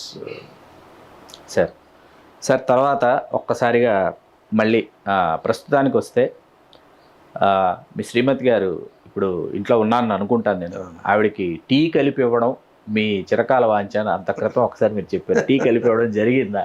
అంటే జనరల్గా నేను అంటే టీ కాఫీ పెద్ద మొదటి నుంచి కూడా పెద్ద ఇష్టం లేదు, కానీ ఎప్పుడైనా నేను జనరల్గా అంటే you must be saying like some of our police officers I maintain my fitness. ఎందుకంటే ఈ కాళ్ళ నొప్పులు మోకాళ్ళ నొప్పులు ఉన్నామన్న వాళ్ళు కాదు, మనం ఇంకోళ్ళ మీద డిపెండ్ అయ్యే పరిస్థితి వస్తే, not that it should not be, ఎవరికైనా అనారోగ్యం రావచ్చు కానీ తప్పలేదు. నా వరకు నేను ఫుడ్ లిమిటెడ్గా తీసుకుంటాను. I keep my self fit. చేసిస్తారు మా అట్లయితే. She is otherwise very good in cooking, non veg కానీ చేస్తారు బాగా. I enjoy her cooking. Sir నేను మొట్టమొదటిసారి మీ దగ్గరికి మీరు హైదరాబాద్ స్టేట్ హోమ్లో ఉన్నప్పుడు వచ్చాను. నేను నన్ను ఒక పెద్ద ఆయన మీ దగ్గరికి పంపించారు, ఉగాది కాంప్లిమెంట్స్ ఇచ్చి ఫోన్ చేశారు నా గురించి, మీకు చేసి నా గురించి చాలా గొప్పగా, నా గురించి మా నాన్నగారి గురించి కూడా మీకు చెప్పినట్టున్నారు. నేను వచ్చిన తర్వాత ఏంటంటే మీరు అప్పుడు కూడా నన్ను అడిగి టీ ఆఫర్ చేశారు. మీరు ఎక్కడికో సిద్ధం అవుతున్నారు, ఎక్కడికో వెళ్ళటానికి. మీరు ఎక్కడికో వెళుతున్నారని అర్థమై గబగబా టీ తాగుతుంటే లేదు నెమ్మదిగా తాగండి అని కాసేపు మీరు నాతో మాట్లాడారు, నన్ను ఒక కంఫర్ట్ జోన్లో నుంచి మాట్లాడారు. మాట్లాడిన తర్వాత మీరు స్టేట్ హోమ్లో మీరు బ్యాడ్మింటన్ ఆడటానికి దేనికి వెళ్ళారు, టెన్నిస్కి వెళ్ళారు. మీరు ఇవాళకి మీరు అదే ఈ శారీరక దారుఢ్యాన్ని మీరు కాపాడుకోవడానికి ఇవాళకి మీరు పాటిస్తున్నటువంటి ఆరోగ్య నియమాలు ఏంటి సార్? సింపుల్. నేను morning minimum 45 minutes 1 hour exercise చేస్తాను. Exercise includes 20-25 minutes walk, 30 minutes tennis. Tennis అంటే నాకు మహాప్రాణం. విశాఖపట్నం ఎప్పుడైనా విజిట్ చేస్తే ఉన్న టెన్నిస్ కోసం వెళ్తాను. మా ఆఫీసర్స్ క్లబ్ నేను అక్కడ డెవలప్ చేశాను విశాఖపట్నంలో. ఎవరిబడి నోస్తే. సో టెన్నిస్ మంచి ఫ్రెండ్స్ ఉన్నారు, స్నేహితులు, ప్రొఫెసర్స్ చాలామంది ఉన్నారు, డాక్టర్స్ ఉన్నారు. సో మినిమం అది చేస్తే సమ్ ఫుడ్ కంట్రోల్ ఒకటి, ఎక్సర్సైజ్ ఒకటి, అండ్ మినిమం 8 hours స్లీప్ ఉంటుంది. నిద్రపోవడానికి నాకు సమస్య లేదు, touch wood, God is great. ఎప్పుడైనా పడుకుంటాను నేను, మార్నింగ్ కానీ ఆఫ్టర్నూన్ కానీ హాఫ్ అవర్ పడుకుంటాను నేను. సో ఫ్రెష్గా నాకు ఎనర్జీ, ఎక్స్ట్రా ఎనర్జీ వస్తుంది. And these days I'm reading books like anything. I'm profuse reader, continuous read చేస్తుంటాను. So I'm also thinking of doing something to the society, ఒక educational consultancy అనేది పెట్టుకొని చేద్దామనేటువంటి ఆలోచన. సార్ మీ అభిమాన నటుడు? అంటే to tell you the truth, I was a movie buff. నేను ఫ్రాంక్లీ స్పీకింగ్ నాకు మూవీస్ బాగా చూస్తాను. కాకపోతే ఒక ప్రాబ్లం ఏంటంటే అన్ని మూవీస్ లైక్ చేయను. ఏదైనా మూవీ లైక్ చేస్తే ఒక 200 సార్లు 300 సార్లు చూస్తాను. ఒక 200-300 times చూస్తాను. అంటే ఫర్ ఎగ్జాంపుల్ అతడు మూవీ ఓకే 200 times ఈజీగా చూస్తుంటాను. అలానే జనతా గ్యారేజ్ లాంటి మూవీస్. ఇప్పుడు రీసెంట్గా అయితే అటాక్ జగదీష్. నాకేంటంటే ఒక పల్లెటూరి వాతావరణంలో ఒక సందేశాత్మకమైనటువంటి మెసేజ్ ఉన్న మూవీ అయితే చాలా ఇష్టం. నువ్వు నాకు నచ్చావు. ఫర్ ఎగ్జాంపుల్ నేను కమిషనర్ ఆఫ్ పోలీస్ విశాఖపట్నం ఉన్నప్పుడు దగ్గర నుంచి ఇప్పటి వరకు నువ్వు నాకు నచ్చావని మూవీని మర్చిపోయి నేను చూస్తూనే ఉంటాను నేను. సో అలా నాకు ఒక హీరో అని ఒక హీరోయిన్ అని జనరల్ అలా ఉండదు. ఫ్రాంక్లీ స్పీక్ ఇవాళ రేపట్లో అందరూ గ్లామర్ మీద వెళ్తున్నారు. కొరటాల శివ గారి మూవీస్ అంటే నాకు బాగా ఇస్తున్నారు. ఆయన 4 తీశారు ఇప్పటి వరకు. ఐ థింక్ 5వది శ్రీమంతుడు, జనతా గ్యారేజ్, మిర్చి. అంటే ఇష్టము. ప్లస్ అదే కాకుండా చెప్పాను కదా ఇప్పుడు టక్ జగదీష్ సింపుల్గా విలేజ్ చాలా నాకు కూడా బాగా నచ్చింది సినిమా సార్ జగదీష్. అది అలా అలా ఏంటంటే గ్రామీణ వాతావరణం ఉన్నటువంటి మూవీస్ అయితే ప్రశాంతత. ఇవన్నీ హైదరాబాద్ చూస్తున్నాం కదా, అది కాంక్రీట్ స్ట్రక్చర్ అయిపోయింది. ఇదివరకు అయితే కొంచెం హాస్యం ఉన్నటువంటి మూవీస్ చూసేవాడిని, ముఖ్యంగా బ్రహ్మానందం గారు. I like I irrespect the hero heroine, I see the movies but I enjoy comedy. I enjoyed the movies with messages. And if విలేజ్ని ఇతివృత్తంగా తీసుకుంటే మాత్రం ఇంకా నచ్చుతుంది. సినిమాల్లో పోలీస్ పాత్రలో ఉన్న సినిమాలు అసలు సినిమాల్లో పోలీసుల్ని నిజ జీవితంలో ఉన్నటువంటి పోలీసులకు దగ్గరగా చూపిస్తున్నారని మీరు అనుకుంటారా లేదా? అంటే ఇప్పుడు ఏ ఫైట్ తీసుకున్నా అందులో 0.1% కూడా ఏది ఫైట్ అనేది ఉండదు. ఒక్కొక్క హీరో 1080 మందిని చంపేయడం ఇవన్నీ కరెక్ట్ కాదు, దట్స్ నాట్ కరెక్ట్. కానీ ముఖ్యంగా రవితేజ గారు చూస్తున్నటువంటి మూవీస్ చూస్తే ముఖ్యంగా టచ్ చేసి చూడాలంటే సినిమాలో ఆయన ఒక మాట అంటాడు, ఈయన మళ్ళీ జైల్లో పెట్టి గాంధీ జయంతిలో వదిలిపెట్టేది ఏంటి అనేది. I don't subscribe to that. I'm sincere police ఆఫీసర్గా లాకే ఉండాలి కానీ బట్ దట్ కామన్ మ్యాన్ అలా కోరుకుంటున్నాడు. ఇవాళ కామన్ మ్యాన్ అలా కోరుకుంటున్నాడు. ఎందుకంటే ఫాస్ట్ జస్టిస్, అదే సత్వర న్యాయం, అంతే. మీరు చెప్పింది కరెక్టే. ఇది పాయింట్ ఏంటంటే ఇప్పుడు మన ఇంటర్వ్యూ ద్వారా ఏదన్నా ఒక మెసేజ్ ఇవ్వాలి అని అంటే వ్యవస్థలన్నీ కూడా బాధ్యతగా నేను చేయాలని అనుకోకపోతే, ఫర్ ఎగ్జాంపుల్ నేనున్నాను పోలీస్ ఆఫీసర్గా, నాకెందుకు లేని గమ్ము కూర్చోవచ్చు. నేను కూడా ఆ రోజున ముద్రగడ్డ గారిని ఆపినా, నన్ను అడిగితే ఇంకో విషయం మీకు చెప్పడం మర్చిపోయింది. If I have done anything to Mudragada గారు కానీ కాపు యువతకు కానీ హెల్పే చేశాను కానీ అన్యాయం చేయలేదు. ఎక్కడ కేసులు ఇరుక్కోవడం ఎందుకంటే మీరు ఏదో చేయదలుచుకుని మీరు చేయండి, శాంతియుతంగా చేయొచ్చు. మీరు రమ్మని నేను కూడా వస్తాను. రిటైర్ అయిన తర్వాత నేను కూడా ముద్రగడ్డ గారు అంటే వచ్చి అయ్యాను మీరేదో మంచి పని చేస్తాను అంటే సరే ఆయన ప్రస్తావన తెచ్చి ఆయన ఇన్సల్ట్ చేద్దామని కదా. ట్రూత్ ఏంటంటే ఎందుకు కావాలి, మనం సాధించుకున్న రకరకాలు సాధించుకోవచ్చు దాన్ని. ఈ హింస అనేది మార్గం కాదు కదా. Same is the case here also. నేను ఐఎమ్ వెరీ క్లియర్. రవితేజ గారి దగ్గరికి వచ్చి మాట్లాడుతున్నాను. ఆయన అంటే టచ్ చేసి చూడు, కిడ్నాప్ చేసిన పోలీస్ ఆఫీసర్ కూతురు కిడ్నాప్ చేస్తే గేమ్ ఓవర్ అంటాడు, ఏదో అంటాడు, ఆయన డైలాగ్ వెళ్తాడు. సో పబ్లిక్ ఏమనుకుంటున్నారంటే ఎవ్రీబడి వాంట్స్ సత్వర జస్టిస్ కావాల్సింది. దానికోసం న్యాయ వ్యవస్థ కానివ్వండి, ఇంకోళ్ళు కానీ ఎవరైనా కానీ వాళ్ళ ప్రయత్నం వాళ్ళు చేయాలి. ఎందుకంటే ఇప్పుడు అడ్జర్న్మెంట్స్ జరుగుతున్నాయి. నేను చెప్పగలిగిన వ్యక్తి కాకపోయినప్పటికీ క్షమించడం నేను తప్పు ఆడితే, ముఖ్యంగా జ్యుడిషియల్ వ్యవస్థ పెద్దవాళ్ళు ఉంటారు. ఒక్కొక్క కేసు ఇన్ని అడ్జర్న్మెంట్స్ జరుగుతూ ఉంటే ఎప్పుడు న్యాయం వస్తుంది అనుకుంటున్నాను. ఒక లిమిట్ పెట్టండి. ఇన్ని సంస్కరణలు తీసుకొస్తారు కదా, ఒక లిమిట్ పెట్టండి. ఒక ప్రాసిక్యూషన్కి 3 కన్నా ఎక్కువేమో, డిఫెన్స్కి 5 కన్నా ఎక్కువేమో అని పెట్టండి. అది అయిపోయిన తర్వాత ట్రయల్ స్టార్ట్ అవడమే. సెట్. ఇప్పుడు ఎందుకు మనం చేయలేమంటే, సరే పెద్దవాళ్ళు అంటుంటారు ఇది నూడిల్స్ ఉడికించినంత ఈజీ కాదని అంటారు. సరే బాగానే అంతవరకు బాగానే ఉంది. కానీ మనిషి చచ్చిపోయిన తర్వాత న్యాయం అనేది దేనికి పనికి వస్తుంది? ఎక్కడో సమ్వేర్ సిస్టంలో మనం ఇప్పుడు అన్ని బుక్స్ చదువుతున్న వాటిలో కూడా క్రాప్ డిటెక్షన్ అని ఒక కాన్సెప్ట్ ఉంది. క్రాప్ డిటెక్షన్ అంటే ఏంటంటే చెత్త అంతా బయటపడేయండి అని చెప్పింది. క్రాప్ అంతా తీసి బయటపడేయండి, క్రక్స్కి రండి అని చెప్పింది. మీకు ఎంత చెప్పింది sir? Surprise element is the key for police to safeguard themselves against Naxalites. ఆ సర్ప్రైజ్ ఎలిమెంట్ని తీసేయడానికే ఏరోస్టాట్ కొనడానికి పోయాం మేము. నేను ఎస్పీ మెమనర్గా ఉన్నప్పుడు సెట్లో మా పోలీస్ స్టేషన్ భద్రంగా ఉన్నాయి లేదని చెప్పి పోలీస్ స్టేషన్కి ఫోన్ చేసామండి. ఆమంగల్ దాటిన తర్వాత పోలీస్ స్టేషన్ ఉంది, కల్వకుర్తి పోలీస్ స్టేషన్. సెంట్రీని రమ్మనండి అని చెప్పి పిలిచేవాడిని. సెంట్రీ వచ్చేవాడు, సెట్లో మాట్లాడుతుండేవాడు. వచ్చావా, ఏం పేరు బాబు అని అంటాడు. వెంటనే నెక్స్ట్ క్వశ్చన్ ఏం తెలిసిన, నీ వెపన్ బట్ నెంబర్ ఎంత అని అడిగేవాడిని. ప్రతి వెపన్కి బట్ నెంబర్ ఉంటుంది కదా, బట్ నెంబర్ ఎంత. సరే యాక్చువల్గా ఇప్పుడే చెప్తాను సార్ అన్నాడు అని అంటే వాడిని ఇష్టం వచ్చినట్టు అరిచేవాడు. నువ్వు sentry is not sentry with weapon is a sentry. Yes, including that he is sentry. వాడిని పిలిచాడు కదా, దొరగారు పిలిచారు కదా అని అక్కడ వెపన్ పెట్టి వస్తే ఈ లోపల నక్సలైట్స్ అటాక్ చేస్తే. So that was the thing we use to. అట్లానే ఇక్కడ కూడా ఏంటంటే I don't know. So public as న్యాయం కావాలనుకుంటున్నారు. ఎందుకంటే మిగిలిన కంట్రీస్తో కంపేర్ చేసినా కానీ somewhere I don't know, I feel it's my educated person I'm telling somewhere we are lacking behind అనేది నా అభిప్రాయం. సార్, మీరు ఎన్ని పుస్తకాలు చదివారు, పుస్తక ప్రియులు మీరు, మీ అభిమాన రచయిత, మీరు అభిమానించే పుస్తకం? నేను ఫస్ట్ లైఫ్ భార్య పిల్లలు అనుకుంటే, సెకండ్ లైఫ్ ఫిజిక్స్. మొన్ననే ఇన్ఫోసిస్ నారాయణమూర్తి గారు ఈ మెసేజ్ మీ ద్వారా వెళ్తే నాకు చాలా సంతోషం. తప్పకుండా. ఇన్ఫోసిస్ నారాయణమూర్తి గారు నేనేదైతే అత్యంత ఇష్టపడే బుక్ ఉందో ఆ బుక్ పేరే మెన్షన్ చేసి ప్రతి పిల్లవాడికి దీన్ని చదివించండి అని చెప్పారు. ఏం సార్ ఆ పుస్తకం? Title of the book is conceptual physics. Author పేరు పాల్ హెవిట్, PAULHEWITT. పాయింట్ ఏంటంటే అత్యద్భుతమైన, అలా నేను ఎందుకు చెప్తానంటే అందులో ఒక ఈక్వేషన్ కానీ లెక్కలు కానీ ఉండదు. మీరు చదివినా మీకు అర్థమవుతుంది, అందులో మీరు చదివినా మీకు అర్థమవుతుంది.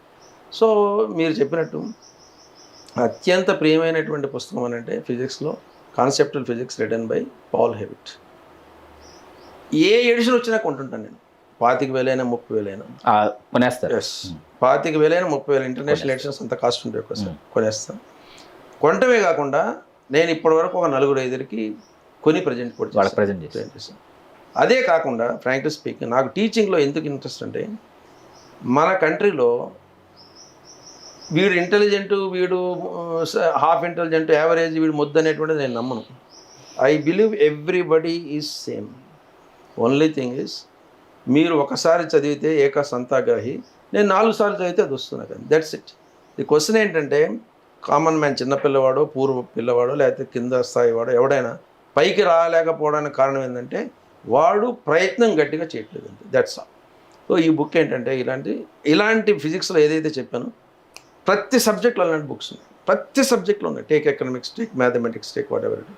అవి మన ఇండియాలో దురదృష్టవశాత్తు ఏమవుతుందంటే వీళ్ళ పుస్తకం చదివే వాళ్ళు తక్కువైపోయారు, బాగా తగ్గిపోయారు. దానికోసం అని చెప్పని మీకు ఐఐటీ రావాలి ఎలా రావు, మీ కాన్సెప్ట్స్ ఉంటేనే వస్తాయి. సార్, సాంబశివరావు గారికి కాఫీ బాగోలేకపోయినా పర్లేదు, కాఫీ అందించే కప్పులు చాలా అందంగా ఉండాలని అంటారు సార్, ఎంతవరకు వాస్తవం? అలా కాదు.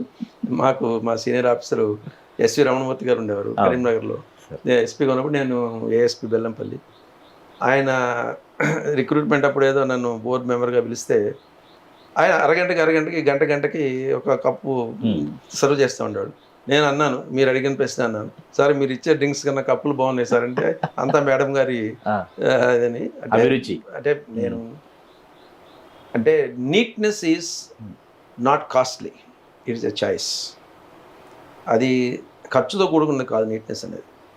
నేను చిన్నప్పుడు మా ఇంట్లో చిన్న కుటుంబం అని చెప్పాను కదా, చిన్న కుటుంబమే కాకుండా we were finding difficult to meet the both ends.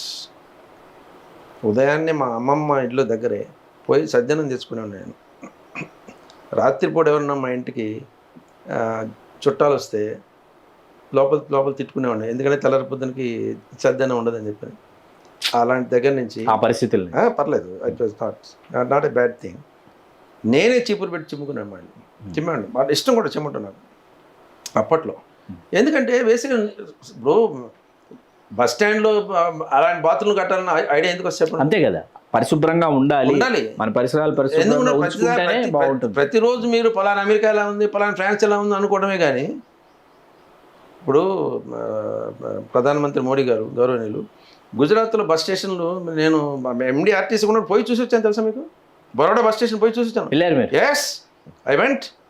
అక్కడ ఐఏఎస్ ఆఫీసర్ ఒక ఆయన ఉన్నాడు, బరోడాను ఇంకోటి అహ్మదాబాద్ కూడా. బరోడా బస్ స్టేషన్ పోయాను, పోయి వచ్చి చూసి దానికన్నా కొంచెం ఇంకా మన స్థాయిలో మనం చేసుకున్నాం కానీ, but otherwise it was Baroda bus station which was inspiration for everybody.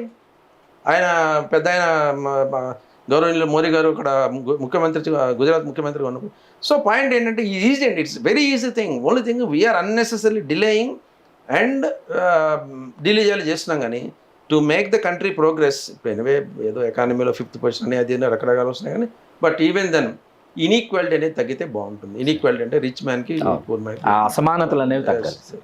మీ ఇష్టదైవం సార్ తిరుపతి వెంకటేశ్వర స్వామి.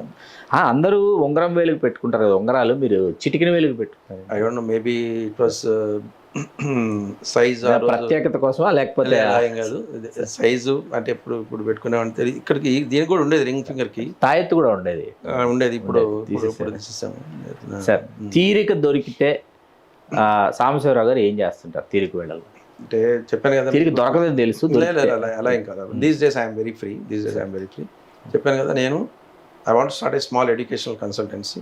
దానికి సంబంధించి ఫిజిక్స్, మ్యాథ్స్, కెమిస్ట్రీలో I tied up with couple of teachers also. Achievement గ్యాప్ను తగ్గిద్దామని చెప్పాను.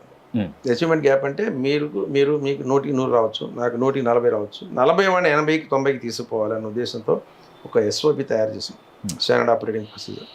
ఏమిటి ఇది ఎలా తీసుకుపోవాలంటే, దిస్ ఇస్ ద థింగ్, ఒక consultancy just to help the బాటంలో ఉన్న పీపుల్ని హెల్ప్ చేయడానికి కన్సల్టెన్సీ లాగా స్టార్ట్ చేస్తున్నాం. సో ఫర్ దాట్ మీకంటే ఫస్ట్ టైం అంటే I don't think anybody I told except my friends. Sir, నాకు ఒక డిజైర్ ఉంది. ఎంటైర్ ఫిజిక్స్ని అరిస్టాటిల్ నుంచి ఐన్స్టైన్ వరకు కూడా 30 minutesలో చెప్దామని కోరిక నాకు. 30 minutesలో చెప్తాను. 30 minutes ఒకటి. రెండోది ఏంటంటే నిద్రపోయి పోతున్న వాడిని లేపి పలాని ప్రశ్న అడిగిన కానీ ఫిజిక్స్లో చెప్పగలిగి ఉండాలి.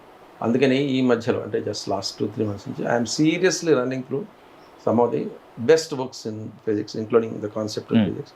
సో అలా ఇప్పుడు మీరు చూస్తుంటే క్యాలిక్యులస్ కానీ ఇంకోటి కానీ పిల్లలకి పెడగోజీ నాకు అందుకనే టీచింగ్ మీద ఎందుకు ఇంట్రెస్ట్ అంటే టీచింగ్ మీదని ఒక పిల్లవాడికి ఏదైనా అర్థం కాకపోతే తప్పు టీచర్దే కానీ పిల్లవాడిది కాదు. తప్పు టీచర్దే. Yes, that's what the the the new rule I'm bringing. చాలామంది టీచర్స్ మాట్లాడినప్పుడు కూడా వాళ్ళు కూడా కొంచెం they are taking a back. అదేంటి సరే కూడా అలా నన్ను తప్పు మందే కానీ వాడిది కాదు. నువ్వు వాడికి అనుకూల పద్ధతిలో సీక్వెన్స్ అంటారు, ఒక క్రమంలో చెప్పుకుంటూ పోతే వాడికి అర్థం అవుతుంది కానీ అంతే కదా. అందుకని నాకు వచ్చింది నేను చేసేసిపోతానంటే నేను ఆంధ్ర యూనివర్సిటీలో కూడా చాలాసార్లు చెప్పాను అన్నమాట. ప్రసాద్ రెడ్డి గారు కూడా అందరూ ఉన్నప్పుడు వీసీ గారు అప్పుడప్పుడు పిలుస్తుంటారు చెప్పాను, it's not what you know gorging out what you know is not teaching. వాడు ఎక్కడ స్టార్ట్ చేయాలి, వాడి కాంటెక్స్ట్ ఏంటి. మీరున్నారు, మీరు ఏదో మామూలుగా మంచి బట్టలు వేసుకొని వచ్చారు, మామూలు నవ్వుతూ ఉన్నారు, అటెంటివ్గా ఉంటారు, బాగానే ఉంటుంది. ఇంకో పిల్లవాడు ఉంటాడు స్మాల్ పాపం కూలీ పని చేసుకుంటారు ఫాదర్ మదర్, వాడికి వాళ్ళ సిస్టర్ ఏదో పెళ్ళి బయటికి వెళ్ళి ఉంటుంది, ఆ రోజు డల్గా ఉంటాడు వాడు మనం చెప్పింది వింటాడా. సో పాయింట్ ఏంటంటే టీచర్ ఏం చేయాలంటే 50 మంది ఉన్నా 40 మంది ఉన్నా వాడి కాంటెక్స్ట్ అంటే లోయెస్ట్ లెవెల్ కాంటెక్స్ని పట్టుకొని వాడిని పైకి లేపినప్పుడే క్లాస్ అందరికీ అర్థమవుతుంది. దానికి ఏం చేయాలంటే ఫస్ట్ ఎత్తుకొని సబ్జెక్ట్ చెప్పకూడదు, ఒక స్టోరీ ఫార్మాట్లో స్టార్ట్ చేయాలి, ఒక కథ స్టార్ట్ చేయాలి. Story, that's what they say, story shifts the gears అంటాడు. Story shifts the gears. Yes, అంటే అంతకుముందు ఇవాళ మనం ఏడో సూత్రాలు గమన సూత్రాలు నేర్చుకుందామంటే అందరూ ఏదో రోజు చెప్తున్నాడు అనుకుంటాడు. అట్ట కాదు, అరే ఇవాళ ఏమైందో తెలుసా, నేను పొద్దున్నే నేను నడుస్తూ పోతూ ఉంటే ఎవరో ఎదురొచ్చారా, ఏం ఎదురొచ్చారంటే ఆమె అలా మనుకుంటారు అనుకోండి, అసలు అటెన్షన్ మన మీద ఫోకస్ ఎక్కువ వద్ది. సబ్జెక్ట్ చెప్పట్లేదు కదా, వేరే చెప్తున్నాడు కదా, అక్కడి నుంచి నెమ్మదిగా చెప్పు. అద్భుతం సార్. సో ఎడ్యుకేషన్ మీద I'm seriously working out. Maybe I may. Sir, best holiday spot. Best holiday spot మీరు ఏది ఎంచుకుంటారు? మీరు నంబర్ కొన్ని విషయాలు చెప్తే. సార్ నేను ఒంగోలు హైదరాబాద్ తర్వాత మ్యాక్సిమం టైం విశాఖపట్నంలోనే ఉన్నాను. నేను విశాఖపట్నంలో స్టూడెంట్కి 5 సంవత్సరాలు, కమిషనర్గా 3 సంవత్సరాలు, 8 years and 5.5 years as CEO Gangavaram. 13.5 సంవత్సరాలు ఉన్నారు. అరకు పోలేదంటే నమ్ముతారా మీరు? అరకు వెళ్ళలేదా? బాబు అత్తాడ బాబు పూజ అని ఒక అబ్బాయి ఉన్నాడు, ఒక ఎస్పీ గారు ఉన్నారు రూరల్లో, మంచి శిష్యుడు నాకు. అరే అబ్బాయి నేను అరకు పోవాలంటే పోతే 30 మందిని ఇస్తాను సార్, లేకపోతే దొంగలాగా పోయారండి సార్. ఎందుకు? నక్సలిజం.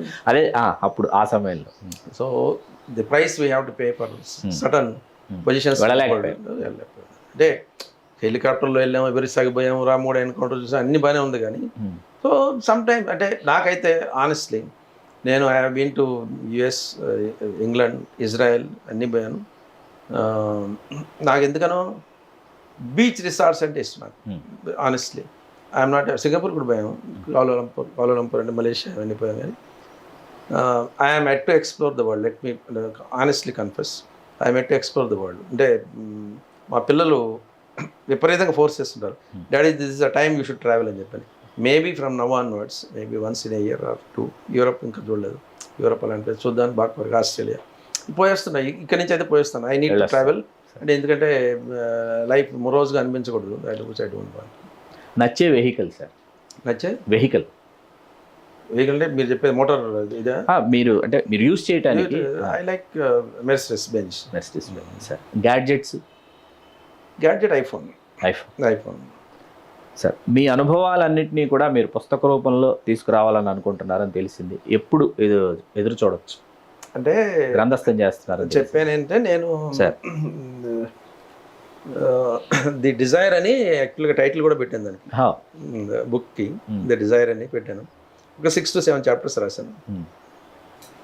ఈ బుక్ రాద్దాం అనుకున్నప్పుడు నాకు హెచ్జేదర్ గారు వీళ్ళందరూ గుర్తుకొస్తారు, రంగనాయుడు గారు. ఐ స్టిల్ ఫీల్ బుక్ రాయాలంటే నేను అనుకోవడం, ఈ మధ్యన శివశంకర్ గారి మన వారి అబ్బాయి డాక్టర్ వినయ్ కుమార్ రిలీజ్ చేశారు, బుక్ చేశారు. ఐ ఫీల్ ఇప్పుడు నాకు అనిపించింది ఏంటంటే పక్కన ఎవరైనా అసిస్టెంట్ ఉండే కానీ కరెక్ట్గా కంప్లీట్ చేయలేమని. నేనేంటంటే నాకు ఒక ఇన్బిల్ట్ వీక్నెస్ ఉంది, మీరేమో చెప్పండి. That is looking for perfection. Perfection కోసం చూసిన వాడు ఎప్పుడు కూడా ముందుకు ఎక్కువ దూరం పోలేడు. You need to move ahead even if some imperfections are there. So దాంతో 6 to 7 చాప్టర్స్ రాసాను. చాలా కాలం అయింది రాసి, రైట్ ఫ్రమ్ మై